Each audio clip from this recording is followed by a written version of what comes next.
Apologists suck, Lamau. No, that's alright. I don't find abortion debates to be particularly interesting. My basic position isn't one of, bodily autonomy, though. It's of personhood. I don't think fetuses have personhood, and personhood is the characteristic that determines whether or not a life is worth protecting. But you can't determine personhood reliably, so making it a metric is unethical? I don't agree with that at all. Just because you can't determine it reliably doesn't mean that it isn't a legitimate means to determine, like, I didn't decide on personhood as a metric for the value of life because it was convenient. It was because I think that's the right system to determine it by. There's no way to precisely determine personhood, so we just kind of sort of guesstimate it at birth, you know? It's the best we can do, right? Defenestrator with your one sub. Are you aware of the Twitter drama about Angie Speaks and the following conversation she had with Lumi today? If you don't want to comment on it, that's fine. I'm aware of it, but I have not seen anything that happened.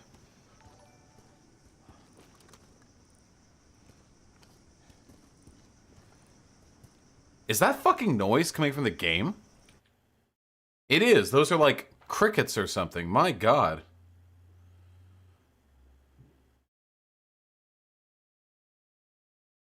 Well, on authority, I don't think the preciseness of a metric has any bearing on its legitimacy.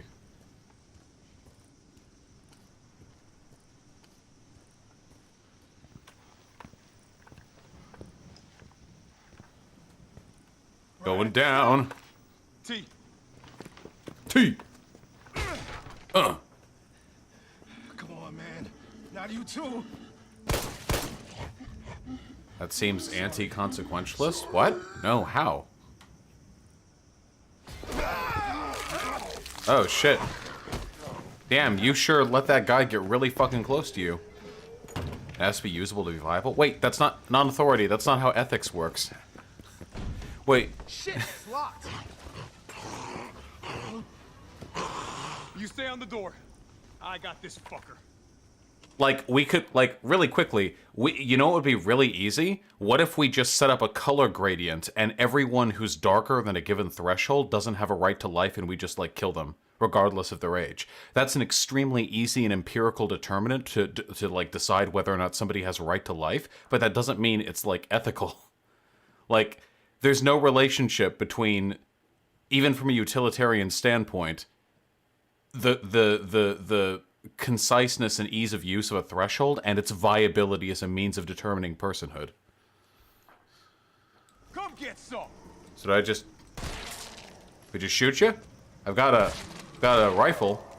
A little bit better than a pistol. Or is it? Because this dude is not falling. It's open.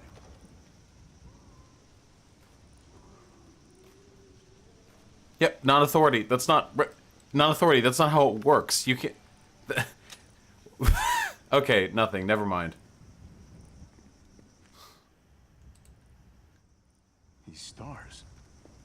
That could be useful. This guy was stars? This guy wearing a fucking garbage bag over his chest?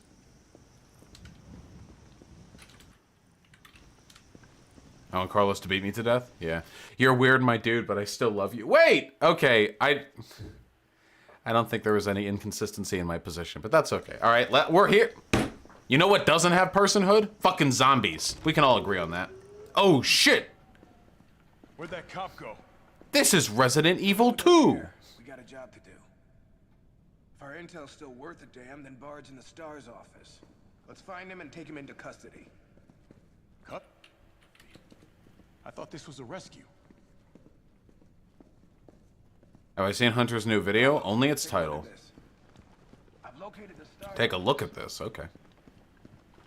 Why are you against euthanizing animals? I mean, you can if you want to, but I think animals have a right to life, same as humans. I don't think they have as much of a right. He knows we'll try to keep him under our thumbs. The REM debate is Rescue tomorrow, mission is really Jabushir. more like find and detain. Right. Good to know. Am I at 69,420 subs yet? No, it might happen this stream, though. We have to keep our eyes on it. Call you if I find anything. Hey! Be careful. What's happening? Yeah. You too, man. Bug girl, I'd find a way, okay? Don't shame me. Yeah, Kozar, I've heard that rumor. I can't tell you how happy I am with how things have worked out with Hunter Avalon. Like, if their terminal and suffering isn't the right thing to... Okay, yeah, Posada-shan, I just mean, like, in general. Yes, if an animal is, like, suffering and dying and spitting up blood, then it's probably fine to kill it. Like, I'm not disagreeing with that. I'm just saying I don't think it's okay to just randomly kill animals painlessly, you know? Like, a shot through the head, a shot through the head, like, instantly kills most things if you don't fuck it up, but... Oh, nice, Kitty. Area looks clear. Yes, David767, I will respond to your dono in full, but having talked with other people, I think that Ask Yourself has an incredibly reductive and simplistic view of, like, philosophical discourse. Just name drop every philosopher during the REM debate? Absolutely. Spaz, the $5. The morality of veganism depends on the moral consensus of society. How can society determine that morality without being circular? Okay, no. Oh, wait. Thank you, Zan. Happy Easter to you as well. Okay, let me clarify. The morality of society does not determine the morality of eating animals. Oh, okay, wait. Okay, we need to back way up. Okay, hold on. All right, everyone shut up! Okay? This is the position, all right? God, why is this so fucking hard to advocate for? I swear to God, people are making this difficult for me. Okay? Listen. Did I program my website? No, White Nervosa did. I am a consequentialist. Therefore, I believe that the morality of an action is determined by its outcomes, not by its inherent characteristics. I think most people, even vegans, would agree that eating meat, or drinking milk or whatever, is not actually unethical. It's the process of killing animals for that meat. Like, if you pick up a roadkill and you then eat the roadkill after cooking it or whatever, like, that's probably fine. I've never met a vegan who thinks that's bad inherently. Nice. I've never met a vegan who believes that's a bad thing. So, with that being said, it is not eating the meat or drinking the milk or whatever. It is the process of killing animals or exploiting them for their material goods, okay? Now, I believe those things are moral wrongs, because in almost all circumstances, doing so hurts the animal. Now, oh damn. What the hell was that thing? Now, in most situations, I think that this is a moral wrong, because doing so usually hurts the animal. Now, there are some exceptions to this. For example, sheep. Sup? For example, like sheep would probably not like it if we stopped shearing them, because if we stopped shearing them, they would overgrow and then die from, like, sweating or overheating or whatever. Right? They need to be shorn. So, that's cool. Bees don't really get hurt by our interactions with them. They just have a bee box. And they bee inside the bee box. That's where they be. Great. Cool. Here we go. Here we go. But let's be real. These things are mostly exceptions. Most of the time when we're getting animal products from animals, we're doing it by hurting them. We raise them in despicable conditions. How did sheep survive before we started shearing them? We bred them to be like this.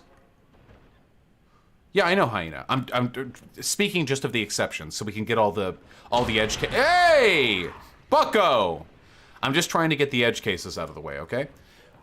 Most of the time, that was the weakest fucking window crash I have ever seen in my life. Did you see that shit?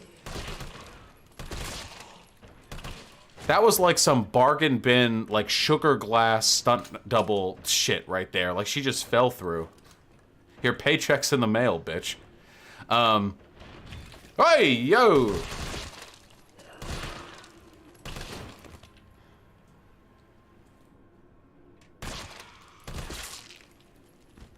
Also, like, yeah, chickens will naturally lay eggs, even if they're not fertilized, so you can get those too. Okay, but most of the time it hurts them. Now, I believe... Big, warm RPD welcome. ...that doing those things, let's just simplify it. Okay, maybe, Miller, but there are ways to do it properly, okay? Please just let me proceed with the syllogism, okay?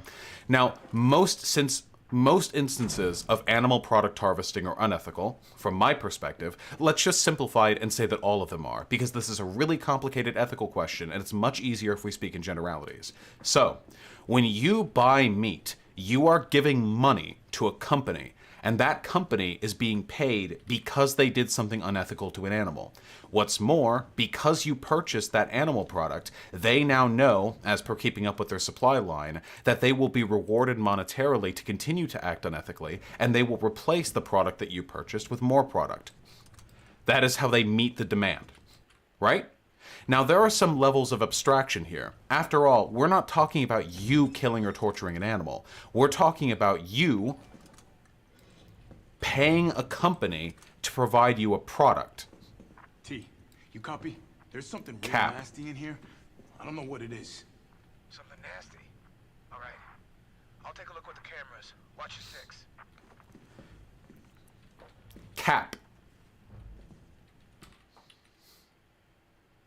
Okay, guys, yes, the many times bee harvesting is bad too. Okay, Jesus Christ, this is not relevant. Holy shit.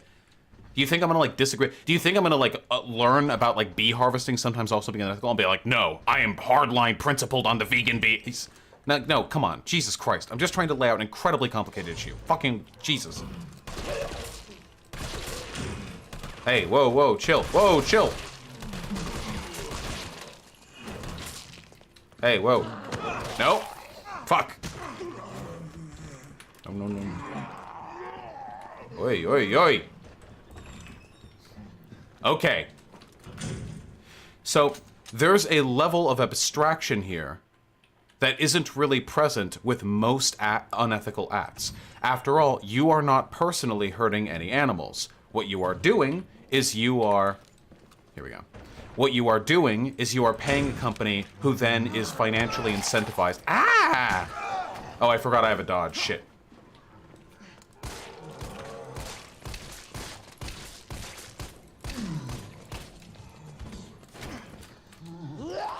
God, what the fuck? Stop! I'm so distracted by this. I was just trying to lay out my fucking opinions. Jesus Christ, I hate you guys.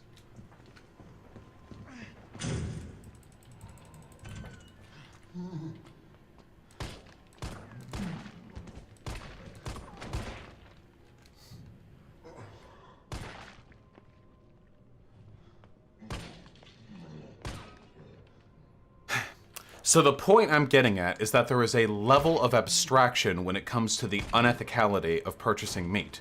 My argument is that level of abstraction also exists with many other unethical things that we do. And for that reason, it might be prudent of us to consider a little bit more nuance when it comes to the extent to which individuals can really be held accountable for their consumptive processes. For example, here's a conversation that never happens online. Are you ready to hear a conversation that never happens? Hey, do you buy shirts that were sourced to sweatshops? Oh, you do? Ah, my name is XX Ethical Production 1917 XX, and I'm here to explain to you in hardcore axiomatic syllogisms exactly why what you're doing is unethical, and you have no moral justification for doing this. Nobody fucking does this. Nobody does this, okay? Even though it's the exact same problem. In this instance, we are also looking at a situation in which people are contributing to an unethical process by purchasing commodities from companies. Irrelevant, Boy Light. Just because there's a system by which t-shirts can be made ethically doesn't mean that they are today. We're not talking about future society. We're talking about right now. So anyway, this is exactly the same situation, but nobody treats other commodities this way. Do you know why? Because people get emotional over animals. That is the reason why. There is no other reason. It is because people get emotionally attached to animals in a way that they don't with human beings. That is it. It is just an emotional bias. Now, that does not mean that vegans are wrong. It's true. It is unethical to hurt or kill animals for their products. I don't disagree with that. But what bothers me is the inconsistency, because as a leftist who cares about the exploitation of human beings, my argument would be that, hey, you do support unethical processes when you purchase goods that were made unethically, which is pretty much all goods. But I recognize that we #live in a society, and for that reason, our consumptive habits are very often heavily dictated by an abstract process of socialization that bears very little on our direct moral culpability. That is to say, I wouldn't exactly run up to an adult wearing a t-shirt and start yelling at them, screaming that, like, t-shirt is murder. The syllogism of veganism is this, essentially. It is unethical to not boycott unethical industries. To which my response would be, if you want to be held to that standard, you would have to boycott all industries. Every single one of them, except for some very edge, like, locally produced shit. You know? And nobody does that. I mean, or at least very few people do that. That's it. That's it. That's the issue.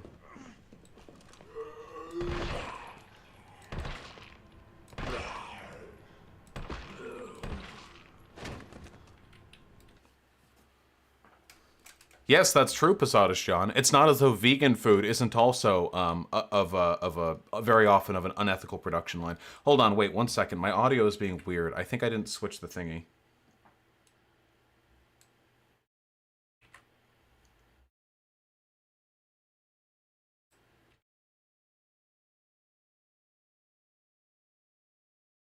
Yeah, the Industrial Revolution and its consequences. You know how it be. No, the audio is fine. That's so weird. I feel like my audio has been really fucking weird lately. I don't know. Okay, well, whatever.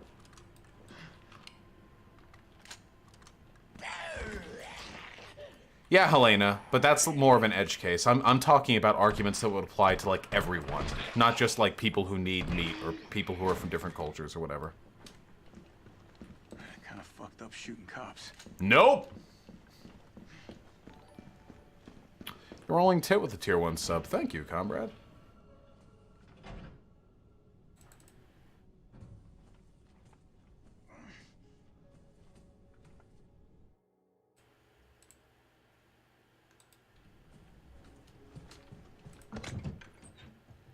Not much for me to store at the moment. Hold on, it's already fucking 85 degrees in here. Jesus Christ. Here. Godspeed.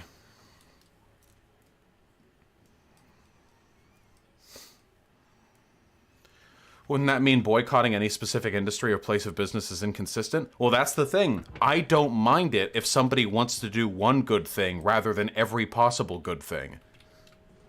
If you want to be a vegan, that's great. Fucking go ahead. That's good. You're making the world a better place. Those things, I'd be set. But God Almighty, like that does not mean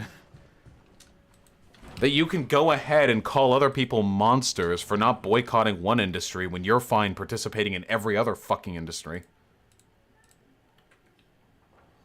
Would I ever do a full stream with my hair down? Yeah, for $1 billion. Fuck you. Where's the threshold for what you have to do? I don't know. That's a really tough question. Utilitarianism can be helpful in determining what is good and what is bad and why it's good and why it's bad, but not so good at determining what people's obligations are ethically. Why is it always loud outside when I open the window? I don't really understand ACAB and why people use it. It's just a way of signaling dislike of the police, which is understandable. The police as an institution reified like capitalist oppression. That's pretty much what they were designed to do. I know those sound like buzzwords, but it's the truth. Copy that.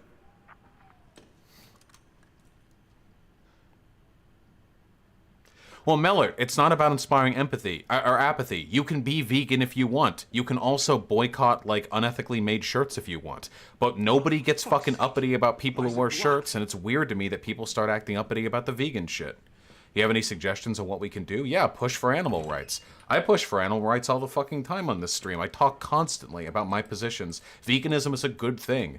If any of you shitters are out there saying like, oh, vegans are annoying, I'll eat 10 times as many animals to compensate. Like, you're a cunt. Like, you're being obnoxious. Stop.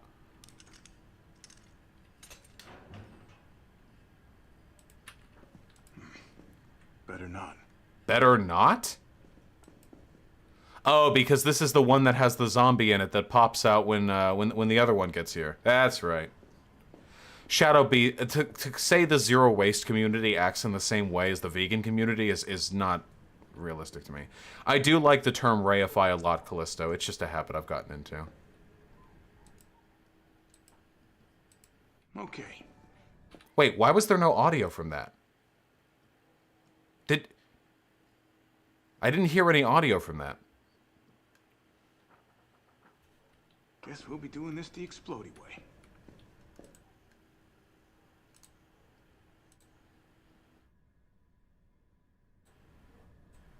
What? Oh, okay. I need another thing? Why does it not make audio when I pick that up and put that down? How effective is purchasing power on an individual level? Boycotts don't do shit. Boycotts never do anything. Seriously, look at the history of boycotting as like a means of fighting back against power. Nah, Kiffendeer, I think that's horseshit. There are absolutely ways if you want to go out of your way to participate in society without using as unethically sourced clothing as many vegans use. The Montgomery bus boycott? Yeah, that worked at a local level for like an industry that doesn't involve your commodity consumption so much as your participation, and it was part of the civil rights movement. I mean, generally speaking, boycotts are just not effective.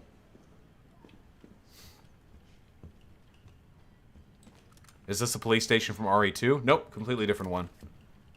They could wear a potato sack? Goddamn right, potatoes are ethically sourced. I ain't got this one.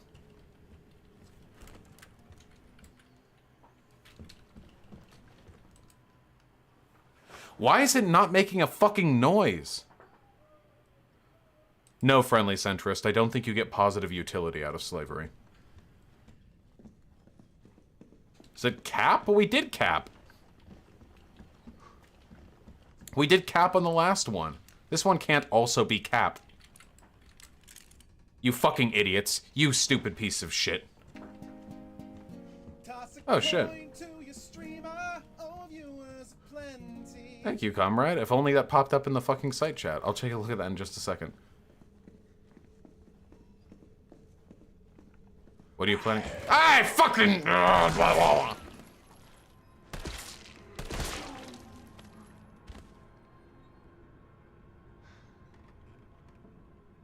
No, Mellard, I wouldn't.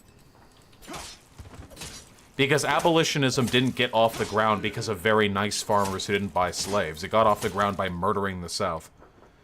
I don't know why it doesn't make the fucking noise when I pick stuff up and put stuff down.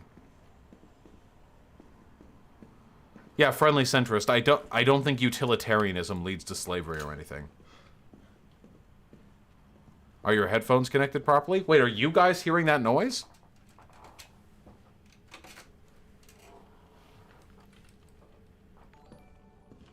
Are you guys hearing the noise when I pick stuff up and put stuff down?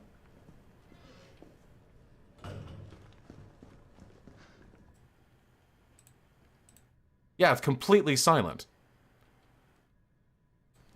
That's weird.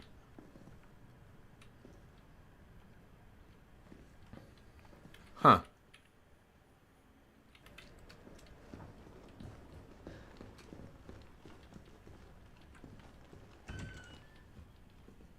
Is there, like, an audio glitch?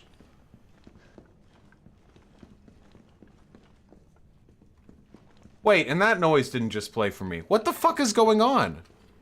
Okay, hold up. Hold up.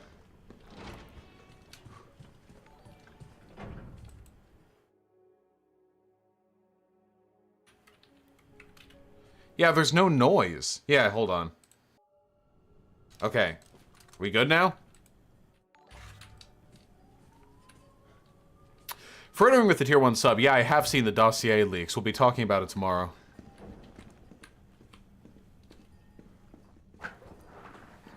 You at 69,420 yet? Nope, might get to it this stream. You know how it be.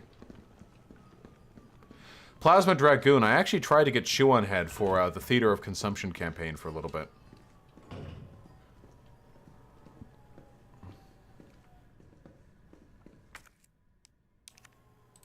There, now, see, now it plays the noise. So historical realism, but it doesn't fully excuse actions. Yeah, I think there's an argument to be made there. What do I think of the Angie Speaks drama? I don't know anything about it. What does utility mean to you? I don't know. That's really complicated. Why all these hard questions? This is DCM, huh?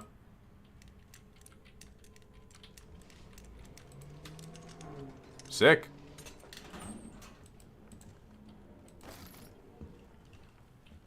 Hydration check? Good idea, Anarkitty. So how's everyone doing? Oh, don't worry, the Midnight Wolf. I will know.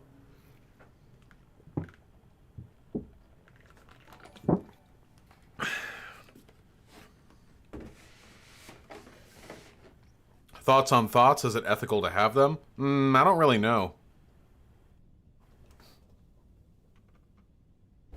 Angie Speak said something about trans women being socialized male. I mean, there's a truth to that, but it really depends on the way in which that information is presented. Obviously, a trans woman is going to have a different upbringing from a cis woman, and they're going to have different values normalized, but that doesn't mean they have, like, male privilege or anything. Like, it's complicated.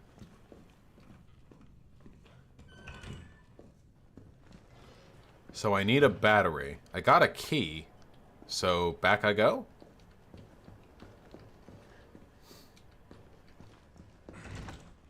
It does, Graveyard Ho, yes.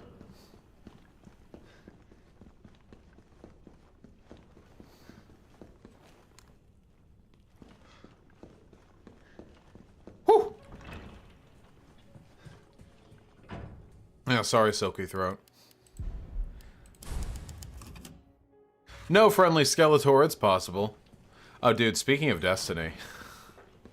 I was in his chat last night, and he started unironically, like, poverty gatekeeping me. Because I said I was, like, on the brink of homeless... I was talking to some other chatter. Whoa!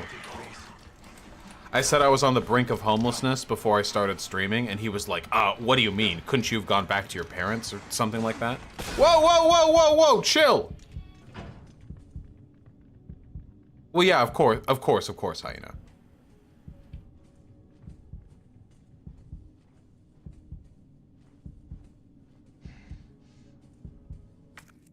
Fuck you, I'm loading. Eat shit.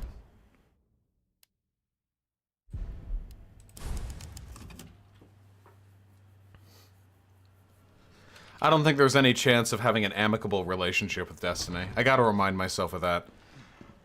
I still imagine that there might be a point where we could, like, hash out differences, but I don't think he's really interested. So that's what I gotta learn. That's me being parasocial right there. Me thinking that there's any alternative. Probably shouldn't try to kill this one, right?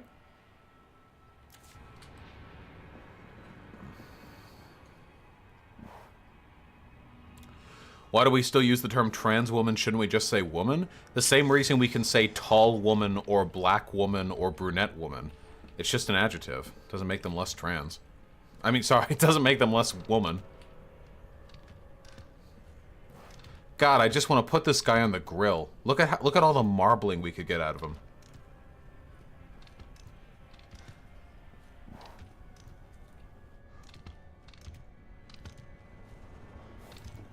All right, come on, Bucko. Oh.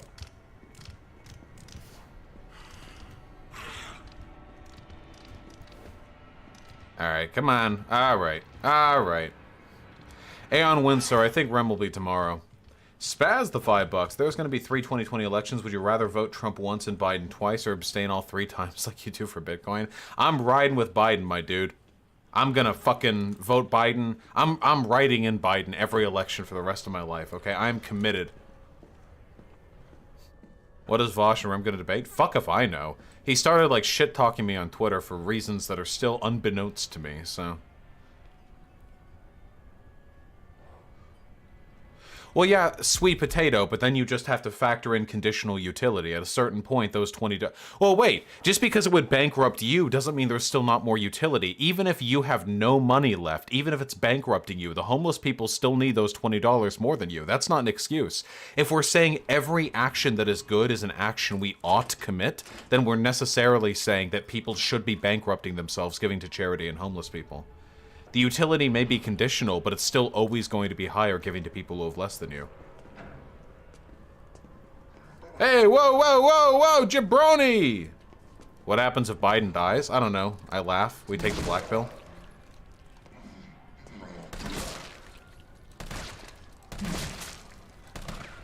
Plasma Dragoon, you just gotta read a lot. That's it.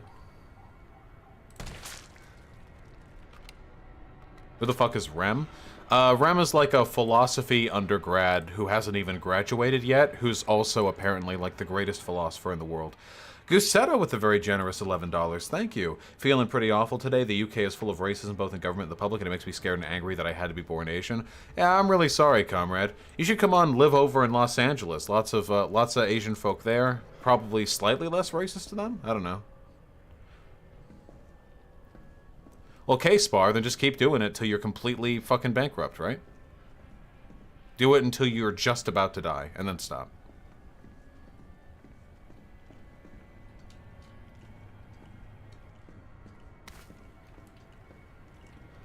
Rem is the second greatest living philosopher, second only to Stefan Molyneux. There, that's my description.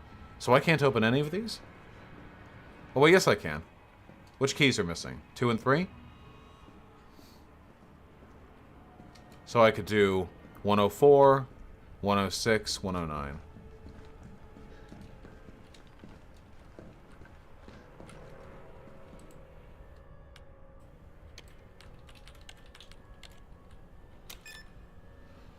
Reminder that this is not how keys work. You can still press on a key even if you're missing the cap.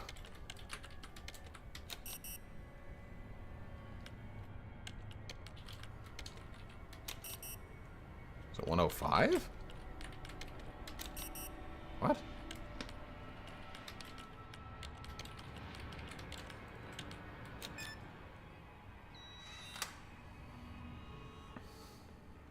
Yeah, of course non-authority. Morality is really complicated. I don't think that people should try to live their entire lives like moral robots, trying to maximize the utility of everything they do. Because I think that causes a lot of stress, which is in itself morally wrong. I think we should just try to work on being as best of people as we can in the situations we feel most comfortable. And we should recognize that living in an unethical society is invariably going to rope us into some ethical actions. Unethical actions. Mine? Can you show off your Biden merch? It hasn't arrived yet. No. Mine now. Grenade. Come to Papa. Have I seen The Good Place? No.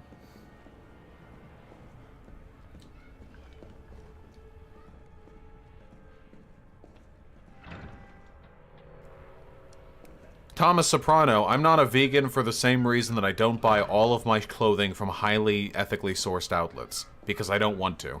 That's it.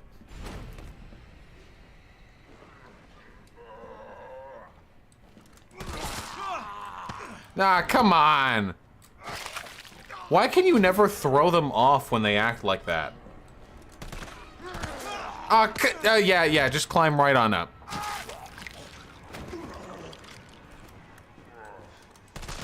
Fuck this one zombie.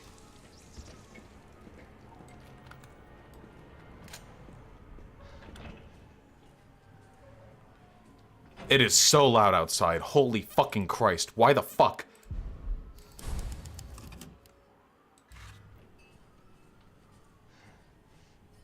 Of course I've seen Philosophy Tube, Happy Foot. Yeah, it is interesting how non-sexualized these zombie attacks are, Ocean. That's a really interesting point. It's like every fire truck is outside.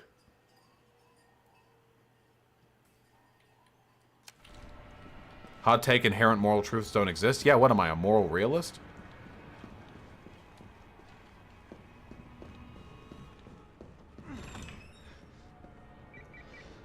Boss, I've hit a dead end with the terminal here. Gotta head your way. Shut up. Copy that. Also, why the fuck do we need to bomb this wall? It's already clearly falling apart. It's not just the tile work that's fallen apart. The stone underneath the tile work is cracking. Also, what wall is made out of stone? Yeah, I don't know, Hyena. Like, who has stone walls?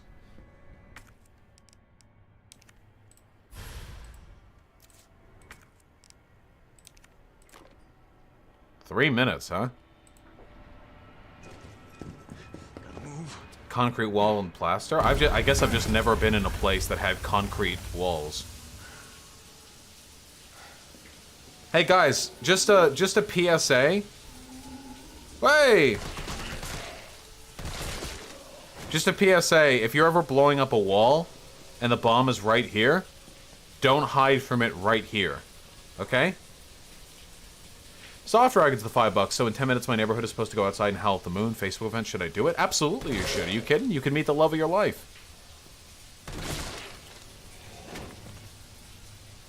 Remember this building used to be an old museum? Yeah, I guess that's true. Oh my god, how many... God. What the fuck? Wait, should I grenade? I'm grenading. I don't care. No! I'm loading to save. I'm loading. Ooh, I'm looting. That was bullshit. I don't care. I don't care. Don't care. I don't care. I don't know what the fuck that grenade thought it was doing. It didn't even move forward. Fucker just rolled it out of his hand.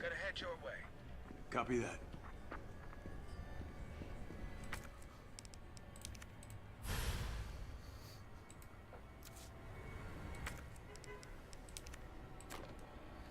Yeah, that was some Jojo Rabbit shit, is what that was.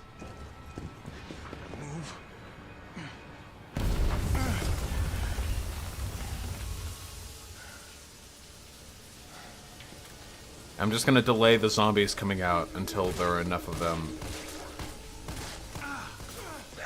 What did I just... Oh, the steam. I hate this fucking game. Just... I don't even care. Yeah, just fuck me up. Ooh, wow. How non-sexual. Hey, noticed how this death didn't have 30 seconds of me getting pinned down, held missionary style by the zombie, as he lovingly looks in my eyes before he goes down to bite me? Interesting. They sure did speed up that animation. They sure did assign their fucking animations team different rules for depending on the character. That's strange. That's interesting. Copy that. It's never a mistake. They make deliberate decisions.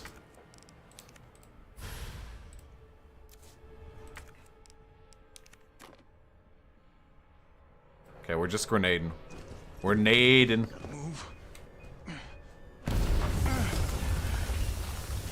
Holy shit. Calibashaw, Vaush, I don't want to feels like a pretty weak rationalization for not being vegan. Doesn't that go against your previous sentiment of trying your best to make moral action when you can? Calibashaw, send me a fucking picture of you right now. I want to make sure every fucking piece of clothing you're wearing is ethically sourced, you hypocritical piece of shit. Jesus Christ, how many times do I have to say this? Why do people keep assigning fucking hypocritical standards when it comes to the threshold for ought statements when it comes to whether or not people should be vegan? Holy shit, we all do this. Everyone does this. We all engage in this. Holy fucking Christ, we all do this. Send me a picture. I want to see the fucking receipts for what you're wearing. They had, all better be fucking linen sewn together on the fucking, from fucking a farm out in the outlands of America that could barely pay its rent, but they produce ethically sourced fucking co-op oriented linens, okay? Jesus Christ. Why does everyone fucking do this? I have this conversation like 20 times a day, and then somebody's like, oh, well, you should be vegan, huh? Like, sure, okay, you should be doing better too. Fuck off. I'm not the one being judgy about it. Well, that didn't really... Just...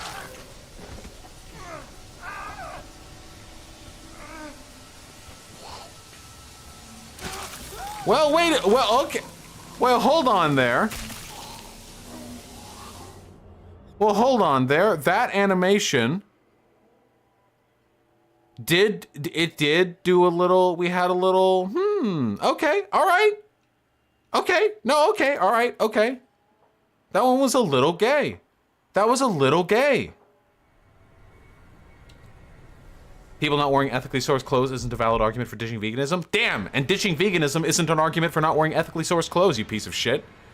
God, I fucking hate vegans. I fucking despise vegans. God, Jesus, fuck. They're also preachy. They're also morally righteous. They have no fucking understanding of the broader fucking moral responsibility we have to the world. They just care so fucking hard about their one pet moral issue, and they act like devious fucking hypocrites anytime they have to care about anything else.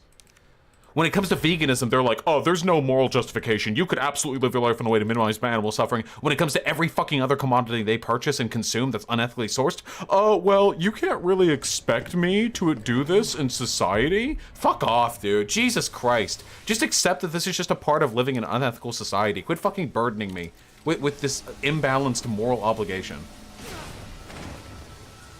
I'll take it. Man, it sucks to be popular? What the fuck are you saying? Whoa. Oh my god! This guy fucking ducked and weaved! He ducked and weaved!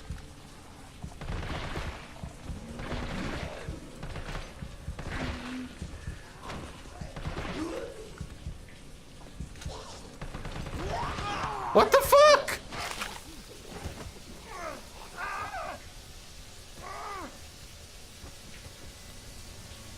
Okay.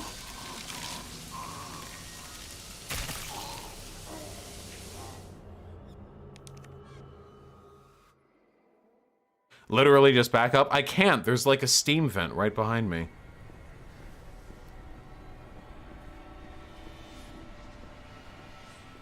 Is it child abuse to raise your kid vegan? I don't think so. I don't... As long as the kid gets some kind of milk formula when they're young, right?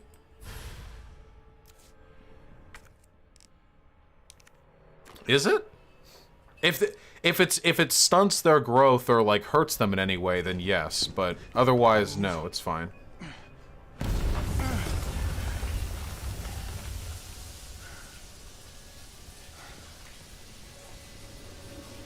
Like, it's probably bad to give your cat a vegan diet.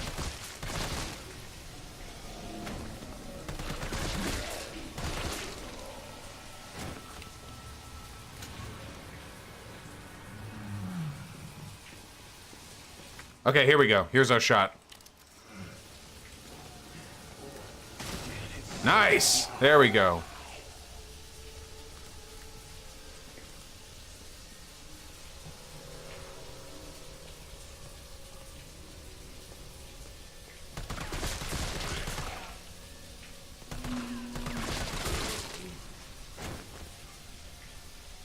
Fuck you.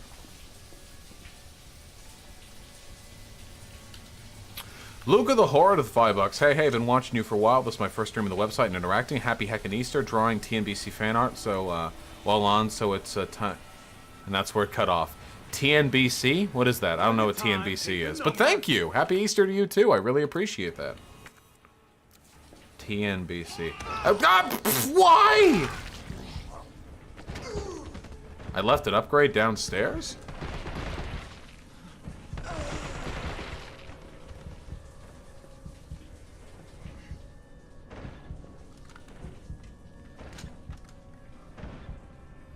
Tits and big cock? Ah, I see.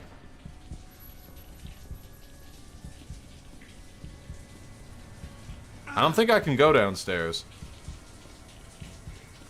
Wait, I did not leave anything downstairs, did I? Everything down here is green.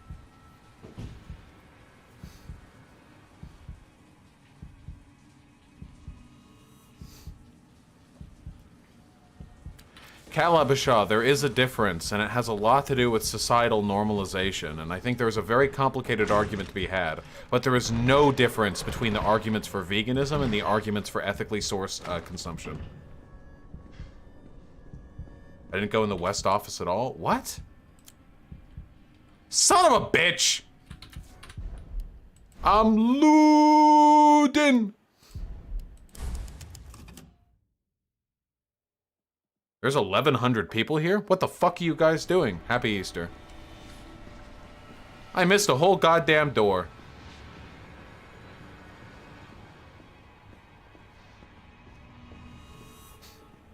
A weekly winner. I'm never going to fault somebody for being vegan. I think it's great when people are vegan. Have I played as Jill yet? Yeah, the whole beginning of the game was Jill. This is just a little second, little mini part where you play as not Jill. All right, fuckos.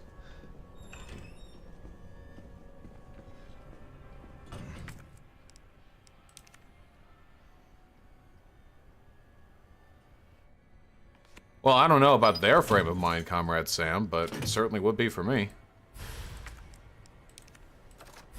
Sick. Should non-vegans be executed? Maybe. Who knows? That's a tough question, you know? A lot of moral calculus you gotta do on that one.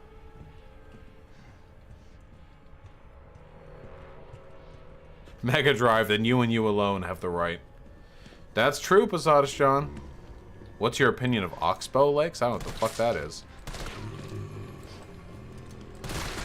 Whoa. Goopy. Yeah, even while. It sucks. I think veganism just has a bad fan base. But there are lots of good things that have a bad fan base. Steven Universe. Oh, everyone remembers the iCarly Flame Wars of 2007. Oh man, iCarly fans? The worst. I gotta find... Where does it say the... I walked past Night before? No, I didn't. Shut up.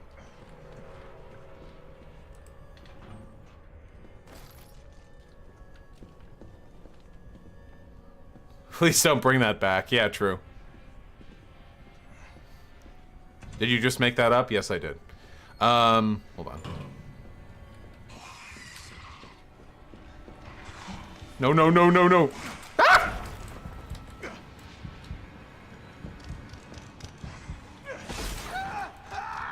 Son of a bitch! I'm gonna kill myself.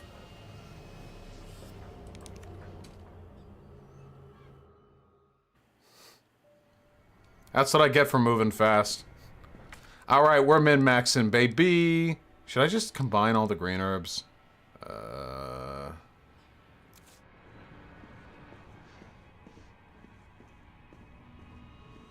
Yeah, everyone who said they remember is either in on the joke or a fucking rat. I see you guys.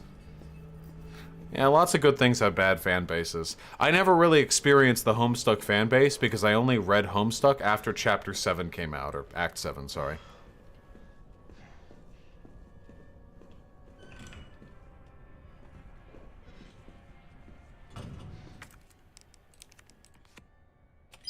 Who the fuck is a fan of iCarly? Dude, iCarly slapped. Excuse me?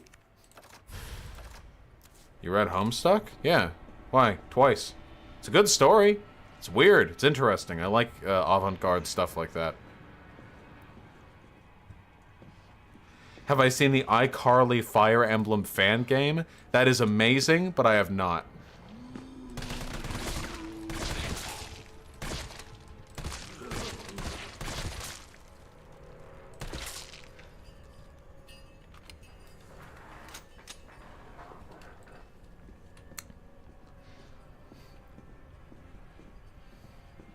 Have I ever played Memories of Old? I have not.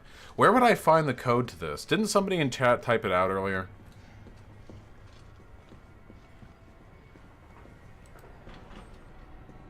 What about the Naruto fan base? Yeah, well, I'm referring to things that have a bad fan base but are themselves good.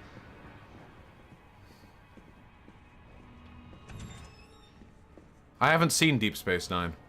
9:15:7? But which direction?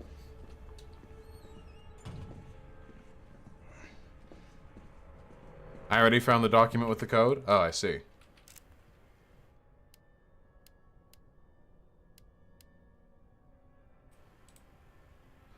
Okay, left, right, left. 9:15:7.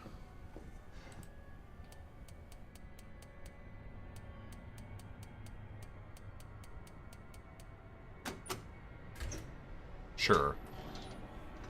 Nice!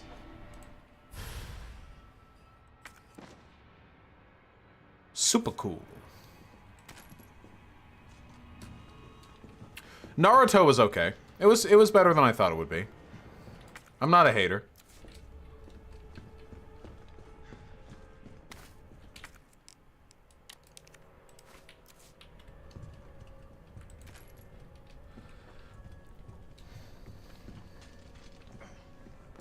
The cat food industry will always be around if people have cats as pets. Ooh, that's an interesting question, actually. Would vegans argue we should no longer be allowed to keep dogs, cats, snakes, and the like as pets because these animals need to be fed meat in order to be healthy? Maybe, like, edge case dogs can be okay without it, but reptiles and, most reptiles and, cats need meat.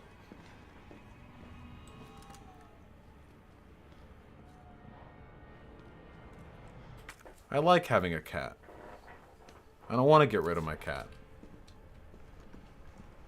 Is breastfeeding considered vegan? Yeah, it would be. Because that's an ethically sourced form of animal production. Or of, you know, body production. How is keeping an animal as a slave vegan? Well, I'm just asking.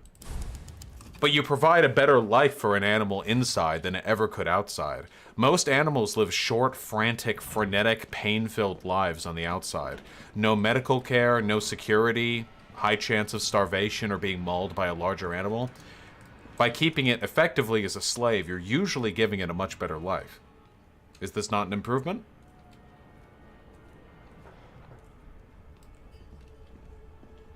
But they aren't consenting?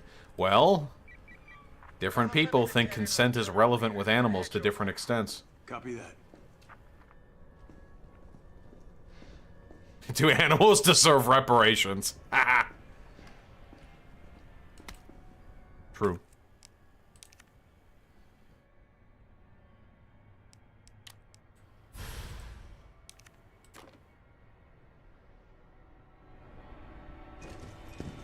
Gotta move.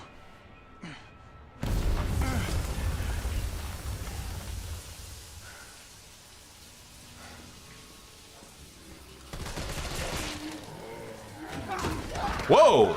Dude, he just punched.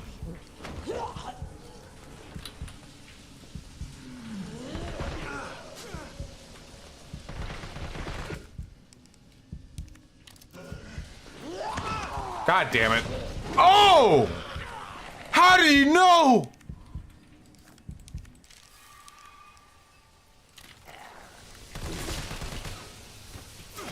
You see that shit? You see that shit? All predicted, obviously.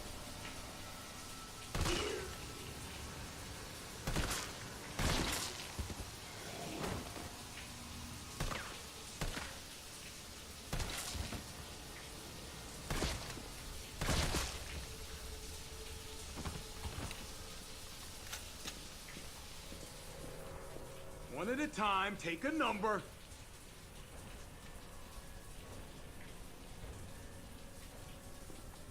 Now here's the true epic-based anti-natalist question. Are you guys ready for the real question? I don't think you guys are, but I'll hit you with it anyway, just so you can have a taste of the life you could never survive living, okay? God damn it.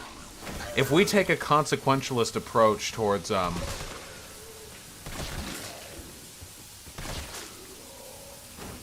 towards the well-being of animals, what if somebody made the argument that the extinction of all life on this planet except for us would actually be the most ethical possible state of affairs? Because unlike with humans, there is no way to actually provide comfortably an animal's life without reducing them to a slave.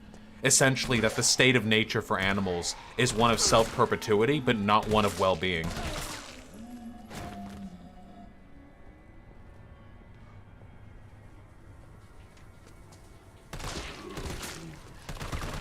Dude, chill.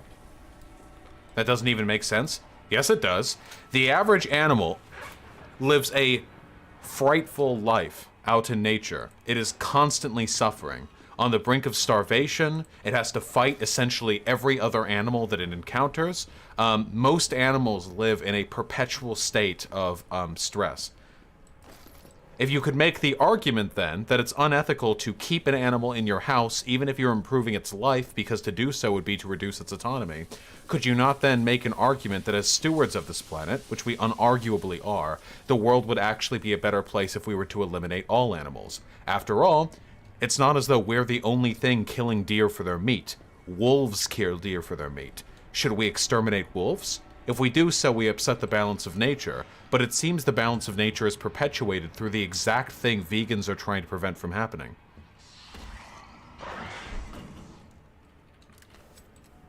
Some real anti-natalist, but apply it to everyone takes, you know? Okay, this is pretty dumb. That's not a counter-argument. This is just anti-natalism applied to animals. Anti-natalism is already a pretty strong argument when you're referring to human beings. If you start applying consent to animals, you get some really dicey shit. Okay, alright, chill. Chill? Chill. The arguments of anti-natalists are very, very convincing. Trust me, it's not dumb shit. It is, compelling. That would fuck up the biomes and biodiversity and extension of the Earth? Who cares? We should allow Earth, a ball of misery and suffering, to continue existing just because it is as is? What if life is just a mechanism of subjecting consciousness to suffering? Dr. Bard. Oh, thank God. Do you know how long I've been trying to Who the reach fuck are you? Don't worry, we're gonna get you out of there. Just tell me where you are. I'm trapped in a goddamn hospital, surrounded by every kind of abomination. Look, just send in stars. They're gonna know what to do. This is probably your fault, dude. RPD's overrun too. Then figure it out. Umbrella's gone crazy. They're killing all the researchers. I am the only one who knows how to make the vaccine to stop the zombies. So, you can either So the natural state of the universe is unethical? Yes, you could easily make that argument. I like him already. Who the fuck are you? Wood. You heard what he said. We can't turn him over to the company. That's not our call to make. That's Mihail's call. I'm gonna check the computer, see if I can trace the doc's location. Sure. Yeah, if you really, guys, if you really want to get into the memes here. Okay, wait, hold on. Are you ready for some true anti-natalism? Okay? Are you ready for it? Here's the real argument. Now, I don't subscribe to this argument, but this is very convincing stuff, okay? So, hear it out, alright? You fucking ready for it? Let me ask you guys a question, okay? Are you ready to hear the question? I don't think you guys are ready, but I'm going to ask you anyway. Are you ready?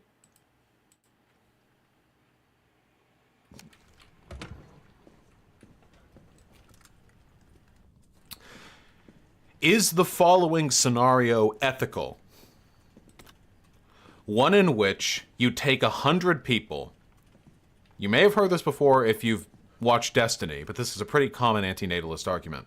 Is the following situation ethical? One in which you take 100 people, you gather them together, and you force them into a room. You do not give them a choice as to whether or not they get to go in that room. And as a part of them being in that room, they are then subjected to a variety of experiences. Half of the people who leave that room will suffer tremendously. They will lose limbs, they will be tortured, they will be prodded, they will be subjected to cruel experimentation, they will lose things they love and care about. And the other half will get good things. But you don't know when you go in that room. You're forced into that room. You don't get a choice. Is that an ethical situation? Is that an ethical decision? The person who pushes everyone into those rooms.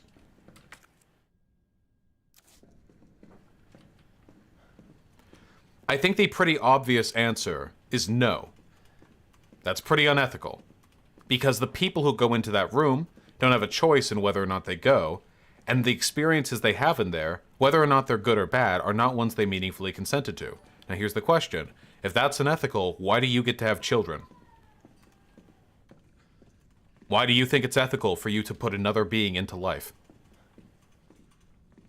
When you have no idea what experiences they're going to have, what outcomes are going to come from their birth, whether or not they will suffer, or whether or not they will live well. Is that Jill in the front row?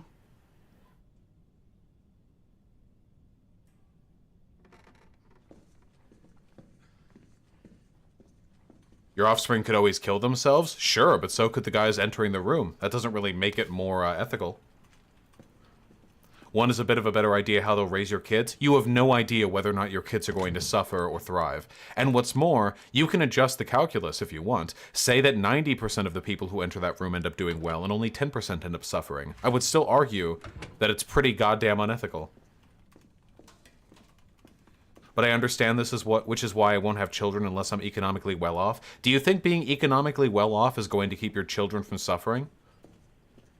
Is this with the assumption there's no rebirth or reincarnation? Yeah, of course, because I'm not a fucking superstitious weirdo. Yeah, obviously. Sorry, I'm not trying to be mean or anything, but, like, yeah, obviously. Derailed. Was anyone hurt? Jill? That's a bad analogy. They're allowed to leave the room anytime they want. Yeah, again, yeah, you could always kill yourself. That doesn't really change the moral calculus here. Jill, come in. T, I gotta go. Do what you gotta. It needs to be apparent that if they aren't forced into the room, they will never experience anything. Well, there's the question. Is there any negative utility to not having an experience? Why don't you subscribe to this argument? For the exact same reason that non-authority just posited a counter-argument. I don't think you can take into account ethical responsibility to non-existent beings. An infant, or like a sperm or whatever, a non-born baby, something that hasn't been born yet, is an entity which does not yet exist, so I don't believe you can meaningfully apply moral calculus to whether or not it's a good or a bad thing to bring it into the world. But then again, you could make the argument that that's bullshit, because most of us would agree that if you're poor as fuck and you can barely take care of your kids as it is, but then you decide to have a 7th child, that's pretty fucked up because there's no real chance of you being able to take care of them. And that would be you assigning moral consideration to a non-existent entity. So, could it be that there are some deliberate philosophical inconsistencies we engage in order to justify the process of existence? Could it be possible that consent is not something that's relevant when we're talking about the preservation of the species? I don't know. I genuinely don't know. I don't know. True, the American failure.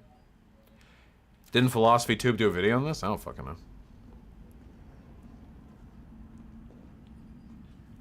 See, there are some people in chat who are saying that it's just frankly unethical to introduce children into the world. What interesting conundrums we find ourselves discussing.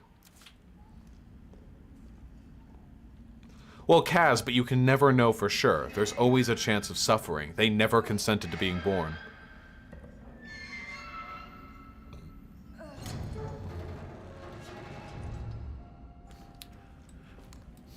I'm just saying. It's a tough question. Antinatalists have good arguments. I don't know if I subscribe to them, but they're good arguments. Damn it. I guess I'm out of range. Damn. Well, J. Bouchier 3, it doesn't matter how much we raise the general, condition of living. It doesn't change the fact that people never consented. Mine rounds flies to its target using its own propulsion system. Detonates after a short period of time. Okay.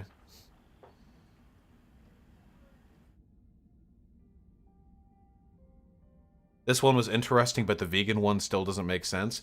Okay, if it's wrong to raise animals to be killed for meat, we must recognize that the cycle of life as it exists is one which is inherently predatory. Herbivores need carnivores. Carnivores curtail herbivore populations better than the food supply ever could. Animals exist to be killed and eaten. This is an unethical system, and it exists independent of our influence. Maybe the best thing we could do is to Thanos snap all life out of existence, and hope the next time that evolves on Earth, it will evolve into a less predatory manner. Now, I don't agree with that. Pepe.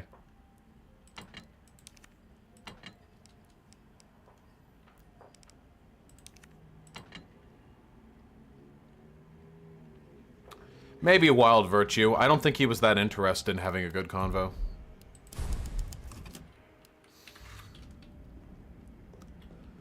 For most practical purposes, don't we just sort of not have to worry about these ethical questions? Yep. Is philosophy dumb? Yes, but it's also very important. Oh, Faye Ubermans, you could make that argument. Alright, okay, enough about this. Enough. We're done. Enough, we're done, enough, we're done. Enough, we're done.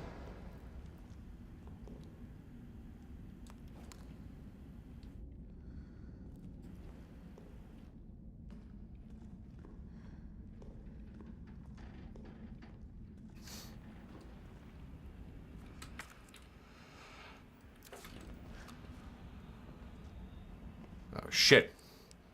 We got multiple duders inbound.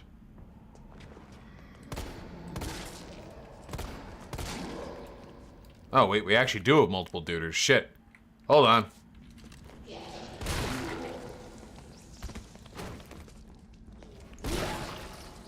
God, that feels good. Not yet, Duck Hipperton. Whoa! You see that? He popped.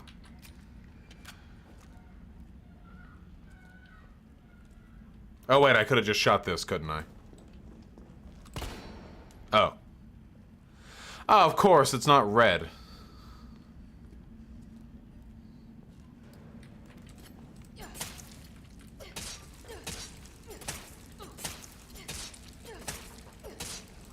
Hold on.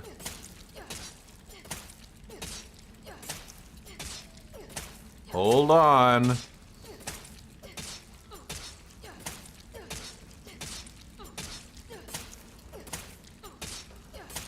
Alright, I think he's dead.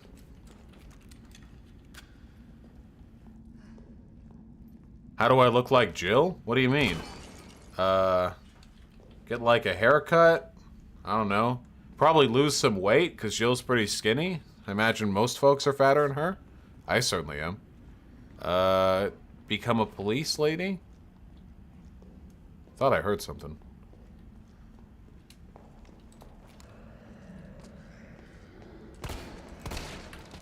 Damn, we're really getting like the...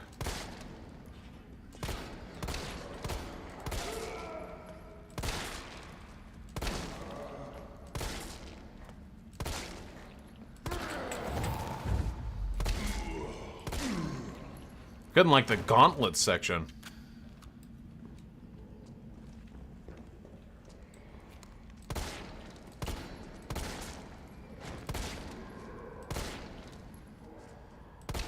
Please die.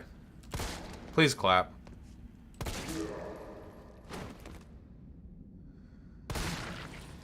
Thought so.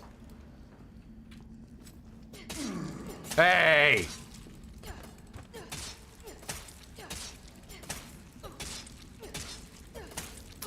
Do you think this game is easier than RE2? Yes. Resource preservation is not as important.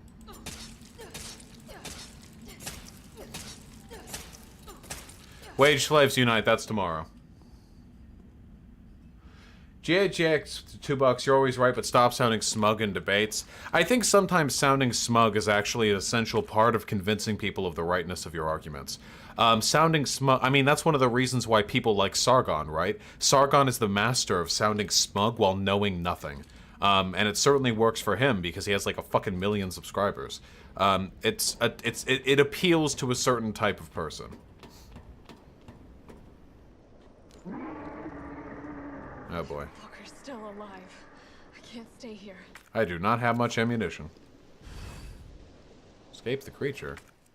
God damn it.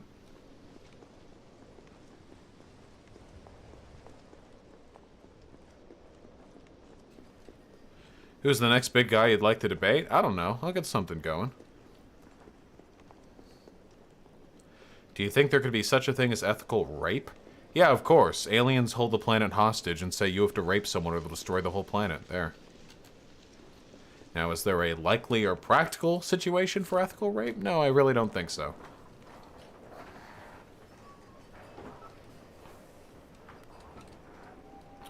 Ryan Dawson? Dude, Ryan Dawson emailed me, like, didn't you say Richard Spencer? I'm not sure if that's gonna happen yet. I'm gonna see. Maybe a bit of a delay.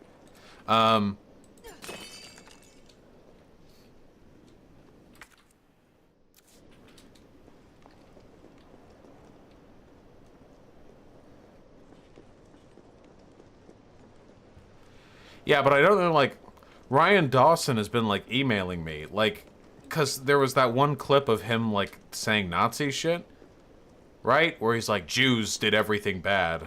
No wonder people like Adolf Hitler, you know? Like, that kind of shit. And, like, that's, you know, that's great and all.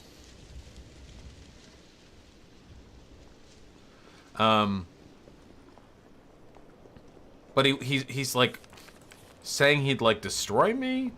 But he's also saying that we'd agree on most positions, so I don't know what he's saying he'd destroy me on. I don't know. It's very confusing. That one person who called Destiny a leftist and me a Twitch streamer wants to talk in good faith. Well, just because they wrote a Medium article doesn't mean they're rhetorically skilled. What do they want to talk about? I'm gonna need my grenade launcher.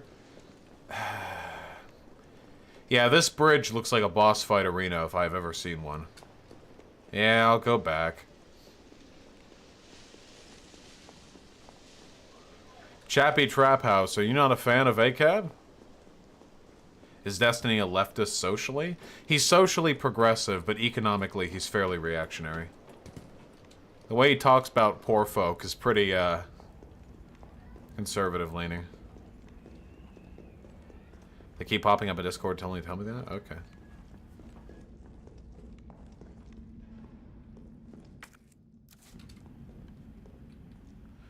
Would you debate Stryker? No. I think it's very funny ignoring him. He's like desperate to debate me, and I get illicit sexual pleasure out of ignoring him. I don't know how else to describe it, but it's deeply, deeply gratifying for me.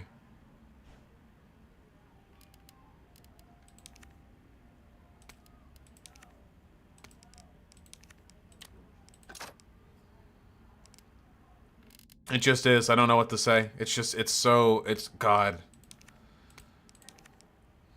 And you know what really, like, makes me coom? When I reframe it as saying that he's afraid to debate me. God, that makes me fucking splooge. Just the thought of it's getting me a little pre-cummy. You ought to write more Medium articles? Yeah, you guys better have all read my incredible, dog pill article. You pieces of shit. You need the mine rounds? If I have to.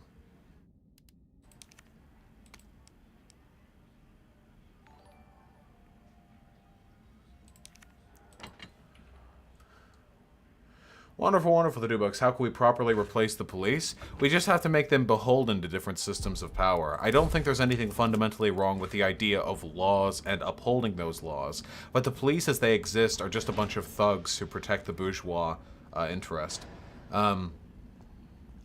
Is the REM debate still happening? Yeah, tomorrow. Mine rounds, I saw this in a speed run. Oh, God. Would I debate the neoliberal podcast guys? Wait, you mean Pod Save America? I mean, sure. I don't know why they'd want to debate me, though. Faye Ubermans, there was like 2 typos. Gugj with the $2. Sargon Smug is charismatic. You sound best. Calm. Love. Possibly. Yeah, I mean, you could make that argument, yeah. That I don't pull off smug as well as Sargon does.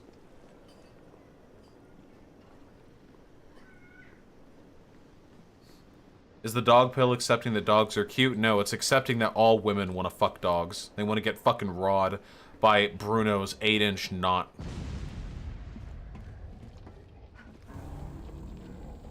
What's up? Oh, damn, dude. You okay? Yep, into the river. Bitch can't even swim. Wait, do you seriously think he just, like, drowned to death? Yeah, what's up? We didn't make it. The train derailed. Derailed? Was anyone hurt? No, everybody's dead. Mikhail, everybody.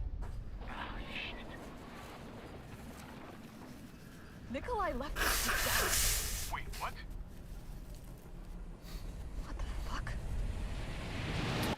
Why would you assume that he was defeated by the river? Dude, what happened? Oh my god, he's big.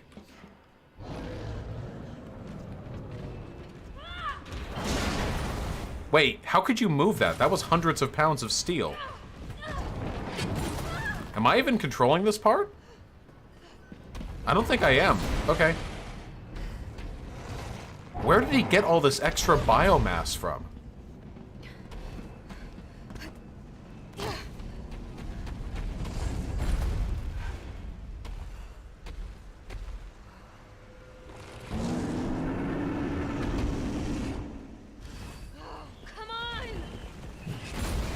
Think he can still dodge grenade shots? Oh, damn. That's sick. Oh, that looks so cool. It's like I'm firing a little firework at you. Is this doing anything? Well, I'm out of it, so I hope it was doing something. We'll get to it, Kanga.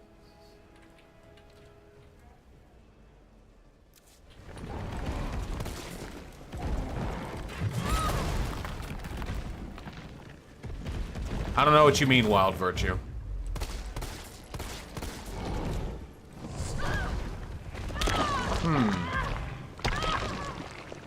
Man, you were not this big before.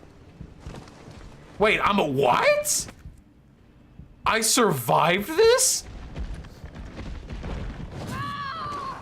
I thought that was a death move.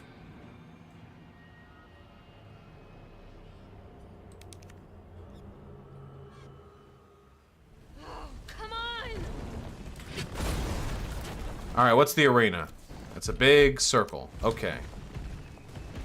Save the mines for later? What the fuck does that mean? What do I do?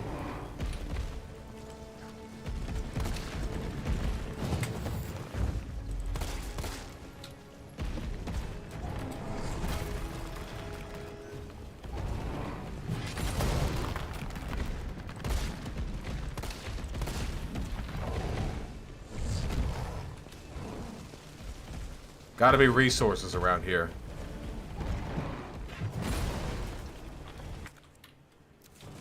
Every Resident Evil boss fight arena has fucking ammo all over the place. Shit.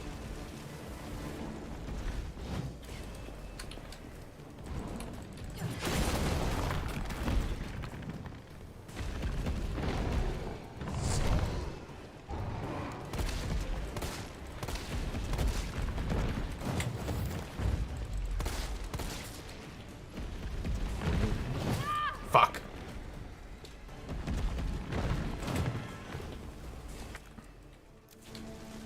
Ammunition there? Woo! So it would seem. I don't see any, like, weird map item, you know? I don't see any weird, like crane I need to swing to get him. See what's in here.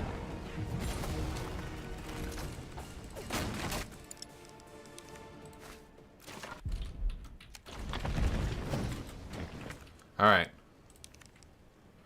What's the button that switches ammunition again? Flame. Got it.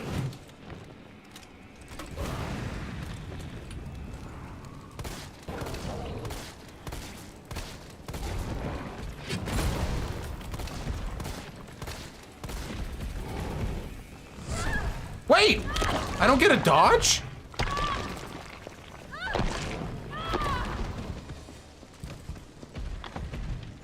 Fuck you.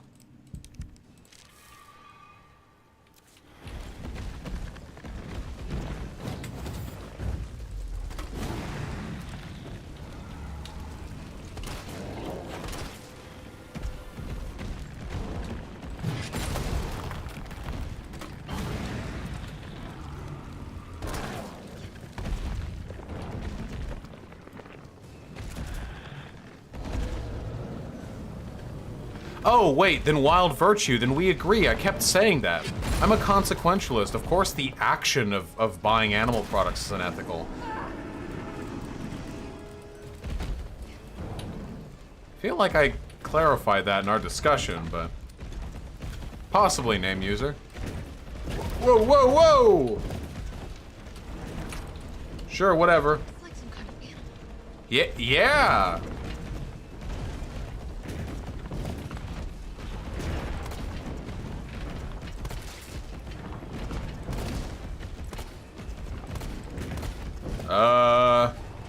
Do I gotta hit you with something big? Oh no, there you are. Woo!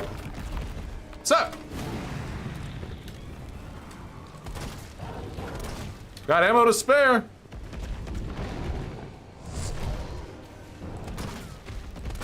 Not really. Ooh.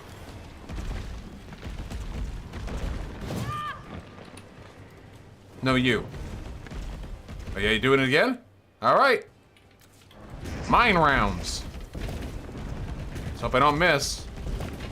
Fucker is fast. Fuck.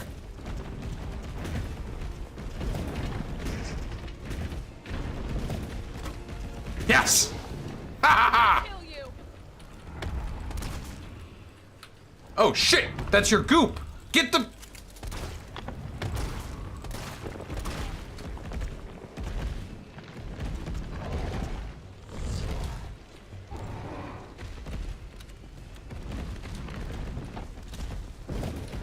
Again?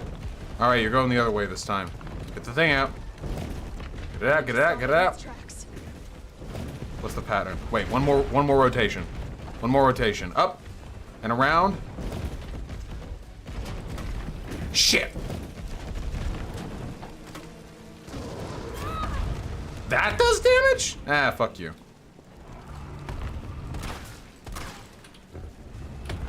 Come on, 3 more shots. Or not. Just chill out. Oh, he didn't want to chill. He didn't want to chill. The mine round sticks to walls? Well, there's that, too. Let's try that, huh?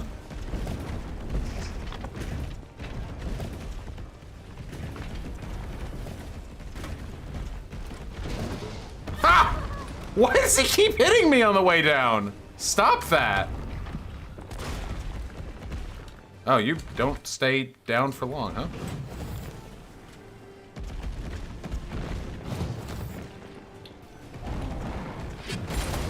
Alright, back up on the wall you go, bucko. Come on. Come on. Shit.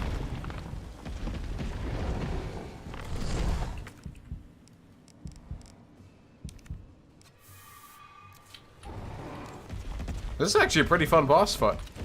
Nope, nope, nope. Back to the mine rounds. Round he goes. We're getting right here.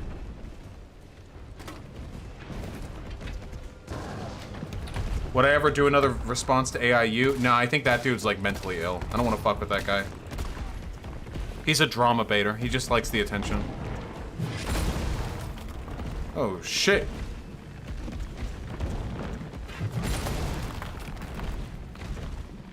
I am running out of ammo. Up on the wall.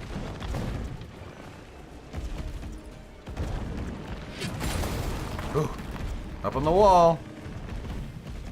Do I piss often? Dude, I am a competitive pisser. It's too hard to hit while it's moving. I got it once.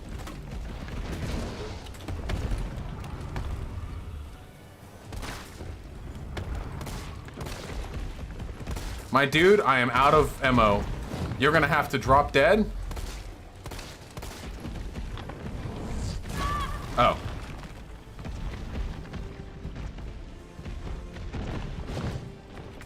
What do I have left? Cool, nothing.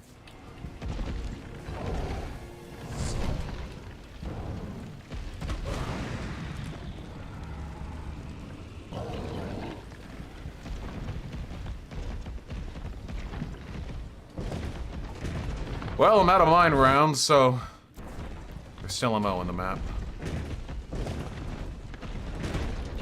Shit.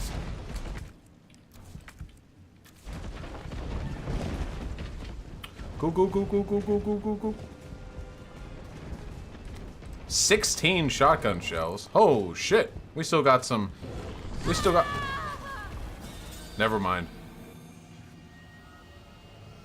Never mind. Nope. Chomsky stood up for Holocaust denial Farrison. Oh, alright. I don't know anything about that situation. Come on! Oh god, wait, I can't go back and get ammo? Oh no. Oh no, no, no, no, no. Oh god. Debate Six Hexenhammer? Dude, he's a pussy. He's not gonna debate me. Oh, it's just a charge. I see. How lovely.